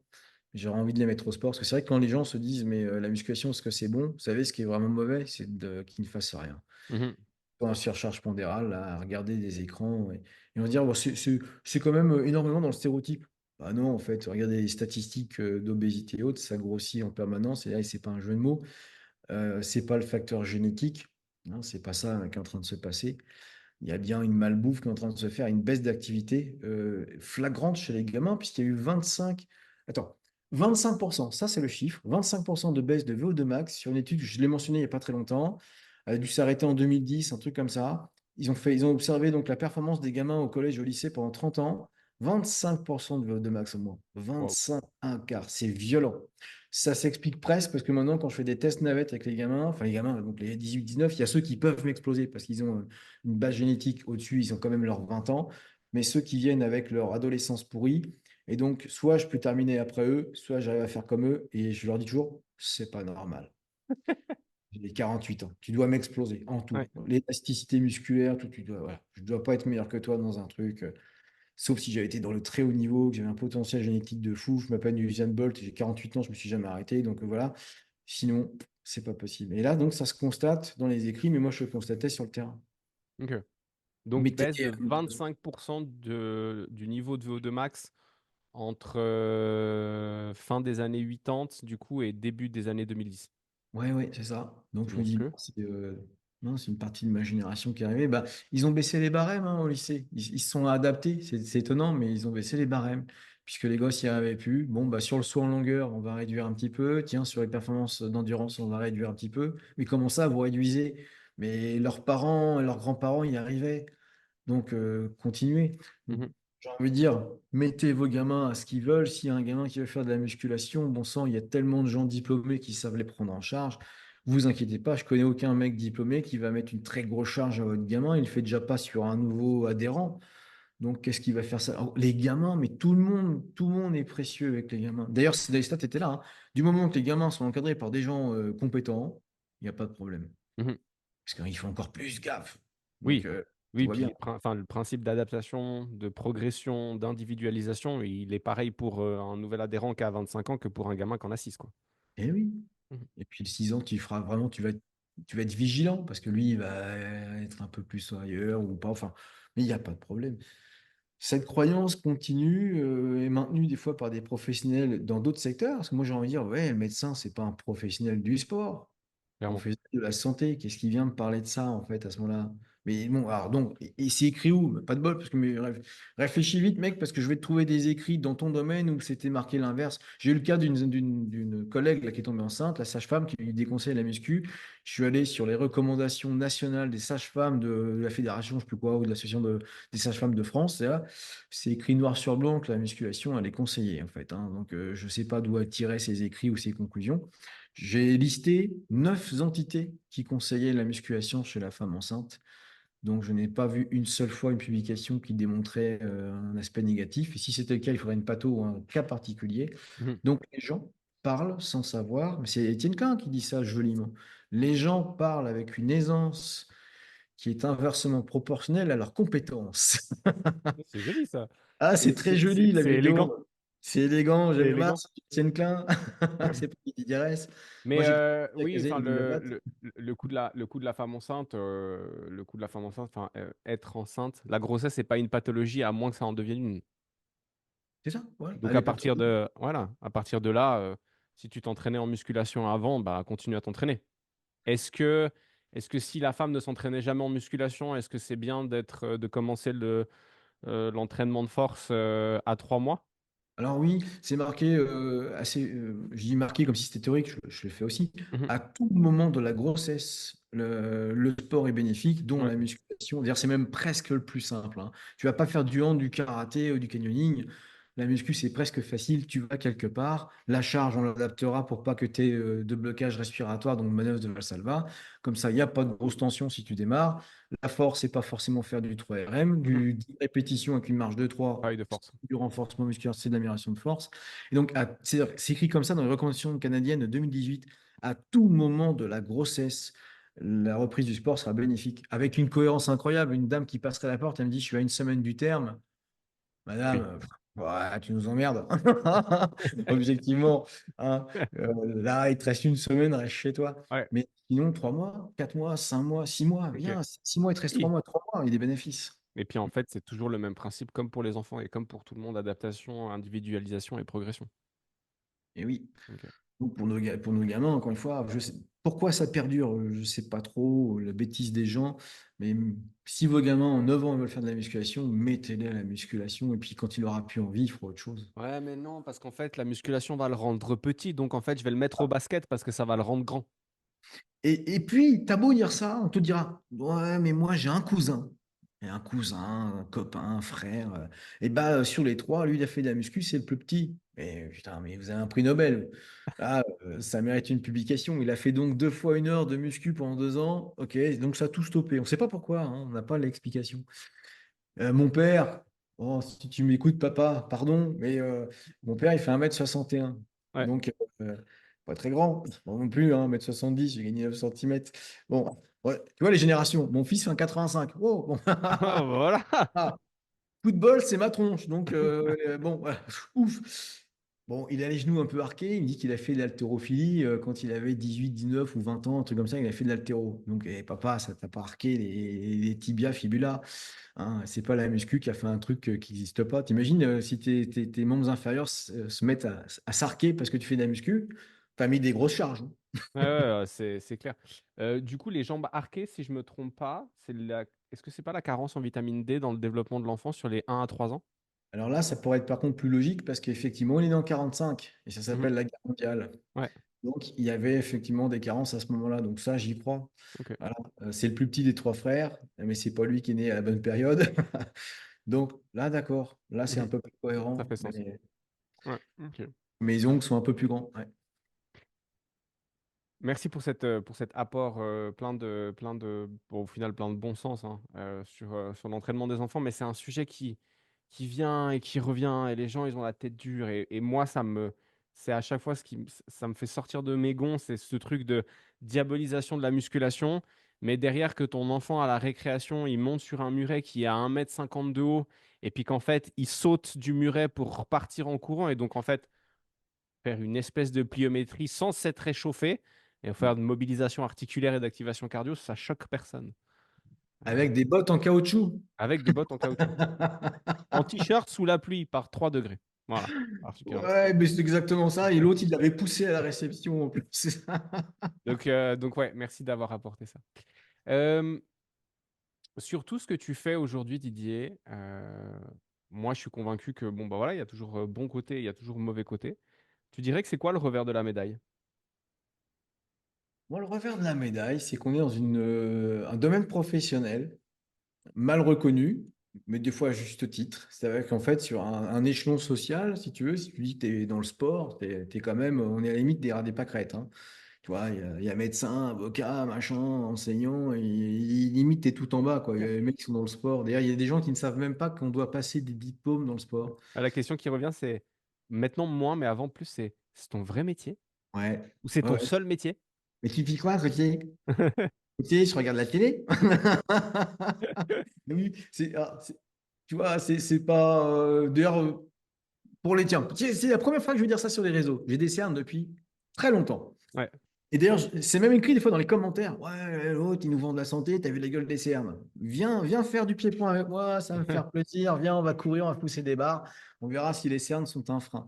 Les cernes, elles ont une explication. Je dors très mal depuis 2015. J'ai ici un schwannome. Le truc fait 7 cm. 7, c'est pas dangereux, hein, j'ai ça depuis 30 ans. Je vais me le faire retirer cette année, mais je passe des nuits, pardon le terme, Un dégueulasses. schwannome. Ouais, c'est donc les cellules de Schwann, celles qui sont sur les neurones, hein, Mhm. donc la guanine qui alors, l'explication initiale, elle est très dure à trouver. J'ai peut-être une explication parce que ça date, je devais avoir 16-17 ans. Si c'était partout, ce serait génétique. Ce n'est qu'ici. Par contre, le truc, si tu veux, c'est une boule, c'est un œuf, hein, 7 Mhm. cm, 7, il est gros. Donc, il me met une pression, il me met des douleurs dans le bras. J'ai mal, j'ai mal. J'ai eu le droit à tout, hein, en fait, les toubibs, là. Merci, les toubibs. J'ai eu le droit à t'as rien. J'ai eu le droit à une radio et radio, donc on voyait pas le truc. On m'a dit, ah, bah, c'est les trous de conjugaison, ils sont trop petits, ils compriment la racine nerveuse, c'est mort, c'est à vie, prendre l'aspirine. Bon, c'est pas ça. On m'a dit tu as de l'arthrose en C3, C4 avec la radio. Finalement, à l'IRM, on ne l'a pas trouvé, l'arthrose en C3, C4. Donc, vous voyez, sans machine, vous n'êtes pas capable. Le diagnostic, il est nul. On ne sait que depuis janvier que j'ai une boule et on ne sait que depuis 2 jours, parce que j'ai fait l'IRM mercredi matin, Mhm. que ce que c'est exactement. Voilà, donc je vais me le faire retirer. Donc, je dors, on va dire, extrêmement mal. Mais bon, pour revenir au truc, Ah, donc hein, depuis quelques années, quand même, tu dors mal. mais depuis j'ai 23 ans, ça me gêne. À partir de l'âge de 30 ans, j'ai mal. Depuis 2015, j'ai très mal. Depuis un an, c'est même plus que j'ai très mal. J'aimerais tellement le faire vivre aux gens pendant une semaine, pas une heure, une semaine, pour Ouais. qu'ils comprennent la galère que c'est. Et ouais, c'est très chiant. Des fois, je pousse des cris tout seul. Ça m'arrête déjà comme ça. Les gens, s'ils me voient dans la rue, parce que c'est pour un choc électrique Ok. donc, je dors mal. Donc, pour pas qu'on perde un petit peu le fil, effectivement, les gens sont étonnés qu'on sache des trucs. Moi, quand je parlais avec le médecin, quand il m'a dit schwannome, je suis fait les cellules de Schwann. Il me fait, mais Waouh! le mec, il sait des trucs. Je dis, donc, c'est la gangrène. Oui, tout à fait. Il m'a pas demandé ce que je faisais, si j'étais biologiste. J'ai envie de dire, écoutez, on fait des études, on est capable d'encadrer en fait des gens avec des pathologies. Il Il y a des connaissances sur le corps humain, on peut être un peu précis, mais pourtant, il n'y a toujours pas cette reconnaissance. Et ça va au-delà. Ça veut dire que cette reconnaissance, ça peut être des fois que financièrement, il y en a qui quand même peuvent vivoter en étant compétents. Tu n'auras jamais un salaire de fou, sauf si tu vas faire un truc sur Internet avec des trucs bizarres ou d'arnaque. Mais euh, j'ai envie de dire, dans le secteur professionnel, tu n'atteindras pas des hauts salaires, en fait. Même si tu étais le plus compétent de la planète, j'ai envie de dire, je m'en sors bien, aller faire des trucs, je m'en sors bien, en fait. Et je fais partie peut-être de gens qui n'ont pas trop à se plaindre. Mais cette profession est mal reconnue. C'est vraiment, tu vois, t'es physio en Suisse, c'est formidable. T'es kiné, c'est formidable. Et kiné, ici en France, je crois que c'est 4 ans d'études. Des fois, ils arrivent à t'en inventer une avec l'année de prépa ou quoi que ce soit. Je me dirais, les gars, des fois en STAPS, tu t'es bouffé 5 ans. Selon les STAPS, ça peut être violent. Des fois, c'est un peu light. Tu peux te taper un doctorat derrière. Tu peux aller faire d'autres trucs. Donc, c'est pas au nombre d'années d'études, c'est à ce que tu en fais sur le terrain. Mhm. Et elle est mal reconnue, cette profession. Tu vois, alors que je dirais aux gens, je suis astrophysicien. Oh, Wouah. waouh, waouh. Alors moi, j'en ai connu un, il a fait chômeur toute sa vie, hein, parce qu'en fait, il n'y a pas de boulot en astrophysique. Donc, il a eu un doctorat en astrophysique. Il n'a jamais été astrophysicien. Il a fini par faire prof de physique au collège. Voilà. Mhm. C'est pas péjoratif, hein, ni négatif, mais enfin bon, il n'a pas fait astrophysicien. Donc, éducateur sportif, c'est vraiment l'impression, ouais, bon, t'es pas intéressant, quoi. Mhm. Mais des fois, à juste titre, parce qu'aussi, on forme des gens qui vont pas plus loin et tu as des gens moyens quand même sur le terrain. Tu as de tout, en fait. Mhm. Il y a eu ici des gens en reconversion qui avaient déjà un passé. Toujours, déjà, ne mélangez pas instruction et intelligence. Je la mélange pas, vous vous inquiétez tellement pas, je pense. Tu peux être. Tu peux avoir pas fait d'études, être intelligent, effectivement, mais il y a quand même aussi un lien entre ta capacité des fois à en faire des études, hein. Il ne faudrait pas non plus trop inverser la machine. Mhm. Et donc, tu as tellement de gens qui sont des fois, parce qu'ils ne savaient pas quoi faire, ils ont fait ça, puis finalement, ils ont trouvé leur voie. Donc, et ça manque un peu de culture générale. Donc, quand j'ai des jeunes, je leur dis, mais regardez l'actualité. Je leur dis, hey, je l'ai fait cette année. C'est qui le ministre des Sports? Ils sont là. Bah non, tu peux pas ne pas savoir c'est qui le ministre des Sports dans ton pays, en fait. Tu Mhm. vois, quand vous allez parler avec un mec de mon âge, moi, mettons, j'ai envie de prendre un coach. Et pourquoi pas? Je pourrais. Je dis pas qui je suis, j'y prends un jeune de 23, 25, 30 ans. J'ai envie de parler un petit peu de tout, pas que de sport. Et puis je lui dis, t'as regardé, tiens, l'économie, t'as regardé d'être social, l'autre, il est au courant de rien, ça va être un peu gênant. Donc il faut un petit peu de culture G. Et Ouais. donc, le revers de la médaille, c'est ça. On est dans une profession mal reconnue. Tu vas pas briller en société parce que tu es coach sportif. On a raison que, Oui, voilà. puis d'autant plus avec les réseaux sociaux où il y a plein de gens qui sont pas formés et pas professionnels dans ce domaine qui ont une portance en termes d'audience qui est importante. Oui, et puis il y a des fois qui tu passes pour un crétin. Bon, ce serait peut-être ça le revers de la médaille, ou en tout cas ce qui est moins glorieux, moins brillant en fait. Mais Mhm. moi je passe outre. J'ai la chance d'avoir encadré des gens, d'avoir écrit des trucs. Ah bon, vous avez écrit un bouquin. Ah, il s'est vendu à 60 000 exemples. Ah, c'est bien. Bah ouais, tu vois, il y a peut-être un mec qui a fait un super bouquin en littérature, mais il en a vendu 250. Voilà. Mhm. Donc, bon, allez, je m'en sors pas trop mal. Ok. Mais j'ai bien compris que notre statut social, il est pas magique. Bon, vous pouvez encore être content, hein. En France, à l'inverse de la Suisse, votre métier est reconnu. Nous, en Suisse, le métier d'instructeur fitness est reconnu parce qu'on a un CFC qui est l'équivalent d'un CAP en France. On a même un brevet fédéral d'instructeur fitness qui existe. Mais le métier de personal trainer, lui, n'est pas reconnu par la Confédération. Donc l'État ne reconnaît pas ce métier. Ça veut dire qu'il n'est pas réglementé et que demain, la boulangère du village d'à côté de chez moi, elle peut fermer sa boulangerie pour ouvrir une salle de coaching individuel et faire du personal training. Personne ne va rien venir lui dire. Donc ça montre qu'effectivement, c'est un statut qui ne demande même pas d'intérêt, qui ne demande même pas à ce qu'on lui écrive deux, trois petites lignes, ce qui arrangera des gens qui ne feront pas d'études parce qu'ils diront, oh, ouais, c'est bon, moi, je fais du sport depuis 20 ans, je sais comment ça marche. Et J'ai c'est fait à eux, sur moi, ça marche sur les autres. bah ouais, et c'est à eux que si tu leur demandes chez l'enfant, ah non, attention, surtout pas chez l'enfant et la femme enceinte, ah non, non, pas les femmes enceintes, ah Hmm. merci, c'est Mais vous. c'est vrai que les discussions avec d'autres professionnels de la santé, des fois, c'est très drôle. Moi, je suis allé chez l'ostéo là, en urgence l'été passé parce que j'avais mal au bas du dos, j'en pouvais plus. Puis je lui dis, bah écoutez, ouais, j'ai mal au niveau lombaire. Ça irradie un coup dans le nerf sciatique, un coup dans le nerf crural. Puis il me fait, mais vous êtes un professionnel de la santé? Puis j'ai là, puis je fais, bah non, je suis coach sportif. Ah, vous connaissez des Ah. trucs quand même. Je sais pas, bah ouais, quand même, enfin, minimum. Et là, le mec fait, non, t'es vu sur Internet? Ouais, bah, j'ai trop fort. Ok. Mais ouais. Tu vois, ça pour le coup, c'est original. On me l'avait jamais sorti le fait que la profession, elle, elle a pas comment dire ça, l'éclat qu'elle mérite. Ah oui, parce que tu sais, je prends le cas des. En plus, j'ai rien contre vous, ça se discute, mais ce que j'appelle les vendeurs de bagnoles, mais ça marche sur tout ce qui est vendeur. Un vendeur, un mec à la tchatch, il peut avoir des belles commissions, et t'en as qui réussissent très bien, et on se retrouve avec une grosse bagnole, un gros truc, et on va dire, Ouah, le mec, il a réussi. Je vais dire, hey, il vend des bagnoles, quoi. Je veux dire, sans chercher à réduire ce qu'il fait, c'est pas une compétence de fou. Il l'a pas construit, c'est pas forcément comment ça marche. Des fois, les infos qu'il te donne, c'est pas les bonnes. Il convainc juste quelqu'un d'acheter quelque chose qu'il n'a pas fabriqué et que c'est même pas lui qui l'expose. Mhm. Mais peu importe, ce qui compte souvent, c'est quand même le pognon que tu as, ce que tu montres souvent. Mais alors, attention, ça pour la société, pour les gens qui te côtoient, ils vont regarder d'autres valeurs. Donc, moi, ça va, je me rattache très bien à ça. Mais encore une fois, en société, un tour de table, hein, tu vois, tu viens avec ton beau costard, ta grosse bagnole, t'habites à machin, bah, c'est ça qui va être regardé, parce qu'on en est encore là, en fait. Mhm. Et nous, dans notre profession, tu arriveras rarement ou quasiment pas à atteindre ces espèces de sommets. Et oh, oui, c'est pas grave, en fait, Ouais, hein. mais c'est. Alors, en société, standard pas, mais quand toi, tu arrives, par exemple, sur l'Elite Training Symposium, tu parlais avant de ta génération de coach qui a été très inspirée par Gilles Cometti. Je pense que moi, ma génération de coach, même si on n'a pas une génération de différence entre toi et moi, hein, mais ma génération de coach ou la génération de coach de laquelle je fais partie a été inspirée par des gens comme toi. Quand tu arrives sur un Elite Training Symposium et que là, les gens viennent vers toi avec l'admiration, avec oh, c'est Didier, qu'est-ce que Super. qu'est-ce que ça te fait? Bah, si, alors on peut pas le cacher, si, ça fait plaisir quand même, parce que je l'ai pas, je l'ai pas, cette espèce de sentiment initialement, et on s'en rend pas compte. T'as beaucoup de gens qui viennent te remercier, t'en as qui te regardent, j'ai déjà entendu, ouais, c'est lui, bon, d'accord. J'ai jamais entendu comme un, il est plus petit en vrai. Non, ça, j'ai pas entendu ça. Non, ça fait plaisir. S'il y a des gens qui viennent vraiment te tenir des discours, tu sens que c'est sincère. C'est comme je disais tout à l'heure, ils viennent comme ceux qui m'envoient des messages pour d'un seul coup me remercier 10 ans après avec un long message ouais, touchant. Ouais, tu dis, ah, ok, donc, bon, tu dis, pareil, tu dis, je suis un grand parmi les petits. C'est Mhm, comme ça que je le prends. Ah, je suis un grand parmi les petits, écoute, ça fait plaisir. Je ne serai jamais un grand parmi les grands parce qu'il faut être sur l'échelon international, il faudrait changer de secteur, il faudrait être en politique ou faire des concerts avec 50 000 personnes devant.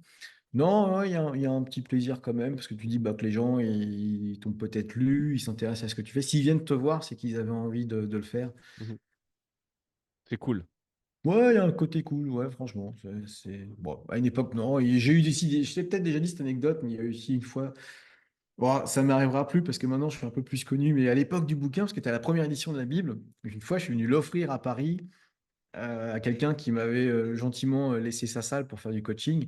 J'étais venu lui offrir dédicacé. Je suis rentré et le coach de la salle ne savait pas qui j'étais. Il me voit avec le bouquin, il me fait très bon livre. Il me dit je l'ai lu. Et moi, du tac au tac, je suis bah, moi, je l'ai écrit. Et j'étais super content de moi. C'est bête, hein, mais intérieurement, Ah, et voilà. vous êtes ouais, bah ouais. Puis du coup, on avait échangé. On va dire que ça, c'était le début. Maintenant, effectivement, les gens en général savent que c'était le mec qui a fait le bouquin et ils t'ont vu dans un podcast, un machin, un truc. Ouais, c'est pour ça que j'ai la chance, finalement, tu disais tout à l'heure, il y a un petit manque de reconnaissance, mais j'ai quand même cette chance. Et même des fois, sur Insta, hein, des gens qui sont en études de médecine, hein, je suis en études de médecine, j'aime ce que vous faites, gna, gna, gna, et on échange sur des trucs. Bon, voilà, j'ai cette petite chance. C'est cool. Merci pour ce partage plein d'authenticité, Didier. C'était très agréable. C'est le moment du quiz. Aïe! Alors, le but du quiz, c'est que tu réfléchisses très peu aux réponses que tu vas donner. Et ça parle de tout? Et ça parle principalement de toi et principalement de trucs légers et fun. Très bien. C'est juste pour en apprendre un peu plus sur sur le personnage. Alors, je vais juste. T'es prêt? Prêt. 3, 2, 1, c'est parti. Quand tu étais petit, tu jouais à quoi, Didier? Lego, Playmobil et voitures. Ça, c'est bon, ça. Un aliment que tu n'aimes pas manger. Pour la choucroute, là, le chou, quand il est cuit comme ça, je déteste ça. Ok. Plutôt coup de pied ou coup de poing? Un coup de pied. Coup de pied. Une de tes manies, si tu en as une. Je dois en avoir plein. Tu me dis pas réfléchir, mais je suis en train de chercher. Qu'est-ce que j'ai comme manie? M'énerver vite, hein. Ouais? Plutôt sanguin? Bah, je l'ai toujours été. Ouais. Ok. Ta citation préférée, si tu en as une. Il ne faut pas prendre les gens pour des cons, mais ne pas oublier qu'ils le sont. Ah Les inconnus. Ouais, Tu dis des gros mots? Oh, plein. Alors, c'est quoi celui que tu dis le plus souvent? Connard, con, je dois le dire, merde. Et j'essaie de faire attention parce qu'il y a des gens qui n'aiment pas ça. Ils ont raison. C'est en Suisse que j'ai entendu ça la première fois. D'ailleurs, c'était chez Fitzpro. Je me rappelle d'une dame qui avait dit décidément, les formateurs, c'est très grossier ici, hein. Et elle a raison. J'essaie de faire attention. Maintenant, je fais attention au séminaire. Et les premières fois quand je fais cours, mais j'ai le gros mot rapide, facile. Ouais. C'est pas très joli, mais ils sortent facilement, en fait. Ouais, moi, j'ai trouvé la parade, en fait. C'est qu'en début de séminaire ou en début de formation, je le dis direct. Je vais être vulgaire et je vais dire plein de gros mots, comme ça, au moins, les gens sont prévenus. Je le dis des fois, je veux dire, Voilà. excusez-moi, ouais, je Ah. vais être un peu vulgaire, des fois, c'est pas très joli. Tu l'as dit avant, parce que dans la question, il y a ton film favori, t'en as parlé avant, c'était euh, Bataille où il était Bad temps, Time. ouais. Ouais, il était temps. Ce que tu aimes le moins dans ton job, hormis les parents qui accompagnent leurs enfants de 25 ans pour les entretiens. Oh, c'est dur ça, qu'est-ce que j'aime le moins? Il n'y a rien que Ouais. j'aime pas. Ouais, c'est magnifique, c'est Oh, comme... l'administratif, Ouais, ça fait chier tout le monde. T'écoutes de la musique? énormément. La chanson du moment, s'il y en a une? Non, il n'y en a pas du moment. Je suis resté bloqué dans les années 80, 90, 2000. J'écoute beaucoup, beaucoup. Si, à la limite, en ce moment, je me suis remis un peu plus sur Maria Carey. Waouh. Je réécoute Heroes. Alors, les gens, s'ils m'écoutent, enfin, Hero, s'ils m'écoutent ça, ils vont Ok. dire quel. Et si, j'ai plus le titre. Si tu me laisses, est-ce que tu me vois encore à l'écran? Oui, oui, je te vois. J'ai Mais fait une bidouille. Je vais te dire le titre de la musique. Je me suis remis aussi à, ah oui, The Christian World. ok. Words. J'aime bien cette musique-là, elle est calme. Si tu pouvais partager un repas avec quelqu'un, quelqu'un de vivant ou quelqu'un qui n'est plus, quelqu'un de réel ou quelqu'un de fictif, ce serait qui? Waouh! J'aimerais rencontrer Newton, Isaac Newton. Ok. Manger avec Isaac Waouh! Newton. Je suis jaloux de ce génie. Je suis jaloux des gens très intelligents. Je te promets. J'ai pas beaucoup de jalousie, j'en ai pas. D'ailleurs, j'en ai pas. Tu peux avoir un confort. Je m'en fous. L'intelligence et les supra-intelligences me rendent malade parce que je connais mes limites et j'aurais aimé être comme ça. J'aimerais être discuter. J'aimerais même être une petite souris pendant une semaine. J'y ai déjà pensé ça. Et Dans le laboratoire voir de la vie de ce Newton. mec qui va aux toilettes, hein, qui va faire des gros rots, ça se trouve, après son repas. Mais c'est un mec archi brillant. Quand tu lis en fait l'histoire de sa vie, moi j'ai honte. Je me dis Ok. qu'avec les instruments que j'ai actuellement, je peux pas refaire ce qu'il a fait en fait il y a 300 ans. Donc ouais, lui, j'en aurais d'autres, hein, mais déjà peut-être lui. Tu identifies quelqu'un aujourd'hui en 2024 qui est de l'apanage de Newton ou de Vinci, quelqu'un de supra-intelligent aujourd'hui dans le monde dans lequel on vit? Il y en a plein. D'ailleurs, celui qui avait le QI le plus élevé de la planète, et on dit que c'est un arbre d'intelligence. Ah si, c'est que ton cerveau il tourne. Et le mec, je crois qu'il est coréen et il ne fait rien d'incroyable. Il le dit lui-même. Il dit, je joue pas de la musique, j'ai pas fait de bouquin, je suis juste prof à l'université. Je pense que les gens brillants ont moins de capacité à s'exprimer parce qu'on t'hyper spécialise, tu es la continuité de quelque chose. Et je pense que tu peux difficilement aujourd'hui apparaître et qu'on puisse reconnaître ton génie. Il y en a des génies, bien sûr, il y en a toujours eu. Je pense qu'il y en a encore même plus qu'avant parce qu'on est 8 milliards, mais ils sont difficiles à déceler. Alors qu'il y a des gens brillants à écouter, hein, ça a l'air bête, Jean-François Toussaint, par exemple. Hmm. Quand tu rencontres ce personnage, tu discutes avec lui, tu dis, il est brillant, il est intéressant. Ouais, il y a des gens comme ça. Celui que j'ai rencontré il y a quoi, il y a un an ou 2 ans, et un Étienne Klein, j'ai envie de l'écouter. Est-ce qu'il est presque un génie? Pas sûr, mais je le trouve brillant aussi. Mais des vrais gens, c'est mal dit, hein, mais des Hmm. vraies personnes comme ça, avec super QI, très intéressantes, il y en a, mais malheureusement, je pense qu'ils sont noyés. Ok. Et Et puis, puis les gens, ça les intéresse pas. Mais bon, ça c'est autre ouais, chose. oui, c'est vrai que faut pas oublier qu'il faut pas prendre les gens pour les cons malgré le fait qu'ils le sont. Euh, C'est ça. et celle-là, elle est pas mal. C'est un peu je te brosse dans le sens du poil et puis droit derrière. Et bam! Je, je t'aime tellement cette citation, je l'ai sur mon ordinateur, je te l'envoie en WhatsApp tout à l'heure, c'est une petite vidéo qui dure 3 4 secondes. Une lecture que tu recommandes, peu importe le domaine. Eh bien, j'aime bien un livre qui s'appelle La médiocratie, je le trouve intéressant. Euh, en ce moment, j'aime bien lire sur l'IA parce que ça me permet de. Donc, les bouquins de Laurent Alexandre, je les aime bien. Mhm. Mais peut-être juste dire médiocratie. Si on tape médiocratie sur YouTube, il y a une vidéo 13 minutes de celui qui l'a écrit. C'est qui l'a écrit? Euh, mais j'ai plus son nom, ce pauvre monsieur. Et s'il m'entend, il va me dire, mais alors t'aimes bien mes bouquins? J'ai bien sa tête, j'ai bien sa voix. J'ai plus son nom. Médiocratie. Attends, je vais checker vite fait si je trouve Ouais, médiocratie. ça se trouve. Alain Deneau? C'est possible. Bon, c'est Ouais. bizarre que j'ai son nom, mais j'ai du mal avec le Pierre nom. Félix. Bon, bref, je chercherai. Mais Attends, je ok. l'ai sur les yeux. Non, c'est ça, c'est ce que tu m'as dit là. Ouais, Alain Deneau. Ouais, ouais, ouais. c'est ça. Marrant que c'est le nom, mais pas. Je sais pas où il est Pas retenir. aux oreilles. Ok, parfait. Bah Ouais, écoute, merci, le quiz est terminé. Franchement, ça a été. Euh, je réfléchis, je réfléchis, je réfléchis. Tu es juste avant ce moment charnière en 98 où tu vas t'intéresser au sport. Tu m'as dit au début qu'il y a un moment où tu lâché par rapport aux études auxquelles tu étais Mm. confronté. Qu'est-ce que le Didier d'aujourd'hui dirait au Didier qui est dépité à ce moment-là et qui va bientôt découvrir le monde fascinant du corps humain et du sport? J'y ai trop pensé parce que j'adore tout ce qui est voyage dans le temps. D'ailleurs, tu vois, un de mes bouquins, un de mes livres préférés, un de mes films préférés, il y a du voyage dans le temps. Rien. Parce que comme je suis Oh, arrivé à quelque chose qui me passionne, enfin qui me va, je me dis si je change quelque chose, je n'arrive plus à cette même finalité. Donc j'y ai pensé X fois. Donc je reviens dans le temps, je me regarde, je me marre, je me mhm, vois faire. Si je pouvais être une petite souris dans ma bagnole, voir comment je conduisais à l'époque, je me marrais parce que j'ai jamais eu d'accident, donc j'aurais confiance. Je sais que je peux faire ce que je veux, on va pas se plier la tronche. Mais rien, parce ok. que tout ce que tu diras aura un impact. Donc rien. Si j'avais eu vécu des choses qui méritaient effectivement un retour en arrière, je te le dirais. Tu vois, j'aurais eu un accident tragique, j'aurais tué des gens, j'aurais dit là, ce soir-là, tu fais pas ça. Parce que peu Mhm, importe ce qui se passe derrière, c'est grave ce qui va se passer. Donc je ne me dis rien du tout et je me regarde. parfait. Par contre, Dans, tu vas peut-être voir d'autres personnes à qui il arrive des choses. dans 10 ans, tu voudrais être où ou en être où? Je veux être à l'étranger. Je, je veux être à l'étranger. Je veux avoir continué à faire des bouquins et je suis inquiet des progressions de l'IA. Je l'adore, ça me passionne, mais j'ai peur qu'elle nous remplace beaucoup. Et quand on dit ça, on me dit, mais non, vous savez pas ce qui va se passer. Elle progresse très vite.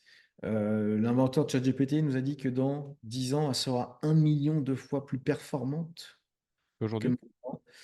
Et à un moment donné, beaucoup de professions vont partir. Alors nous, suivre quelqu'un, nos contenus seront dépassés par les IA, indiscutable. L'IA t'aura fait ton contenu, mais tu seras toujours là pour le motiver, pour lui compter ses rêves, pour faire son truc. Mais ton contenu, il n'y en aura pas besoin.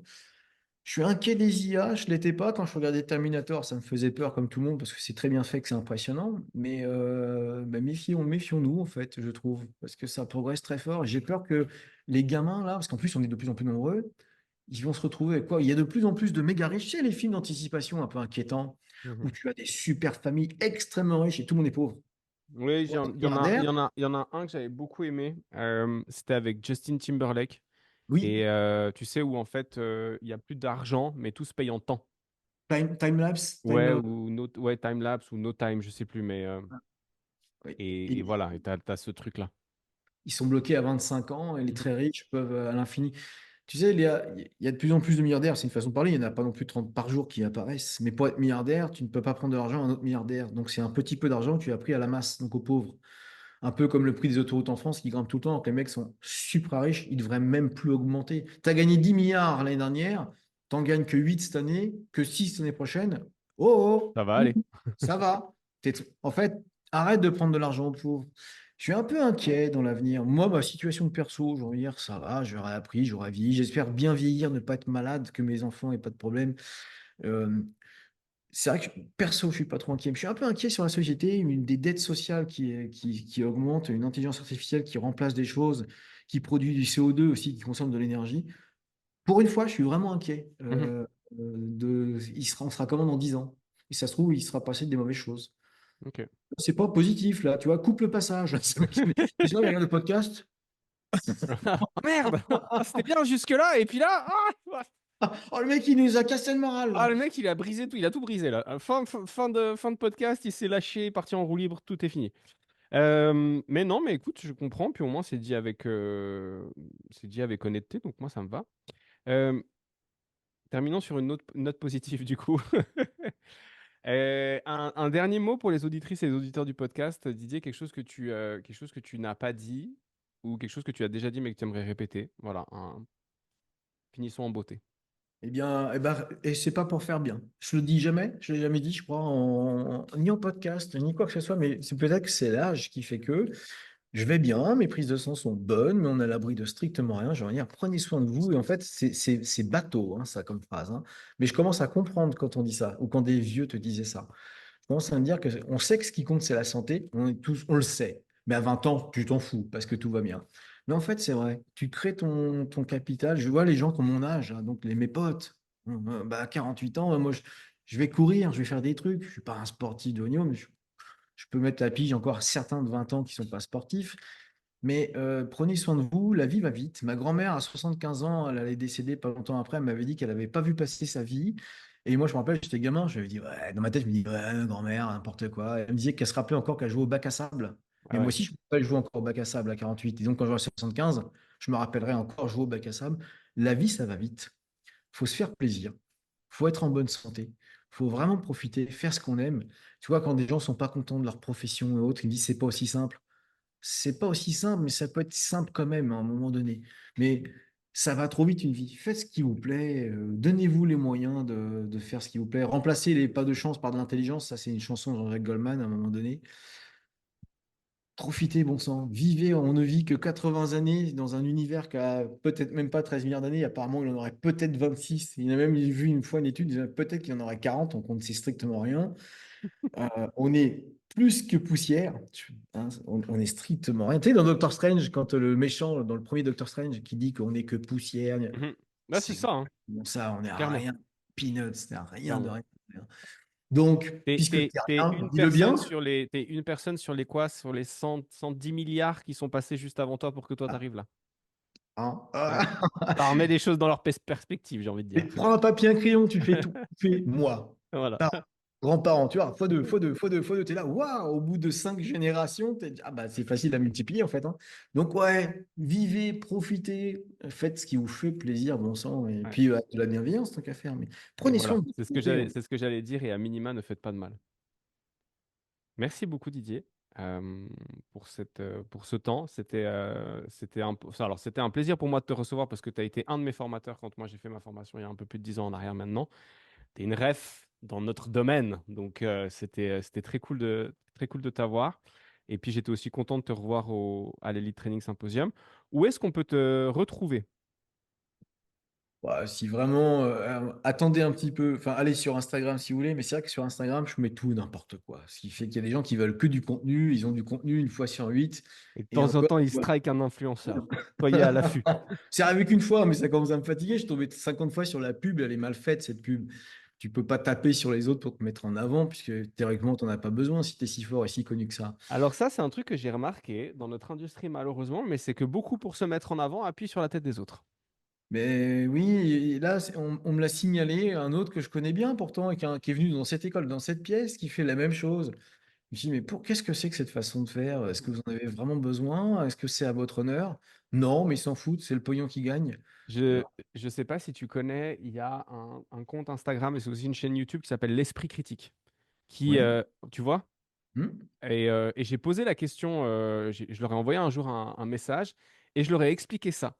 Je leur ai expliqué parce il parle de la langue de bois, ouais, de langue de bois, il parle de l'homme de paille, enfin, il parle de plein de choses pour analyser la politique et le discours médiatique. Et j'aurais dit, écoutez, moi, je viens de l'industrie du fitness. Voici ce que beaucoup d'influenceurs font, c'est-à-dire appuyer sur la tête des autres pour se mettre en avant, dire eux ne savent pas, donc moi je sais. Est-ce qu'il y a un mot ou un nom pour expliquer ça? Tu vois, je m'attendais à l'homme de paille, hein, et ils m'ont répondu, on pourrait appeler ça l'inélégance. D'accord. C'est inélégant. Et j'ai trouvé ça voilà, j'ai trouvé ça très joli. Bah, ça revient à notre secteur qui est peut-être au ras des pâquerettes, qui n'est pas toujours avec les bonnes personnes. Et qu'on le veuille ou non, ça manque d'instruction, ça manque peut-être d'éducation, c'est peut-être lié à ton milieu social.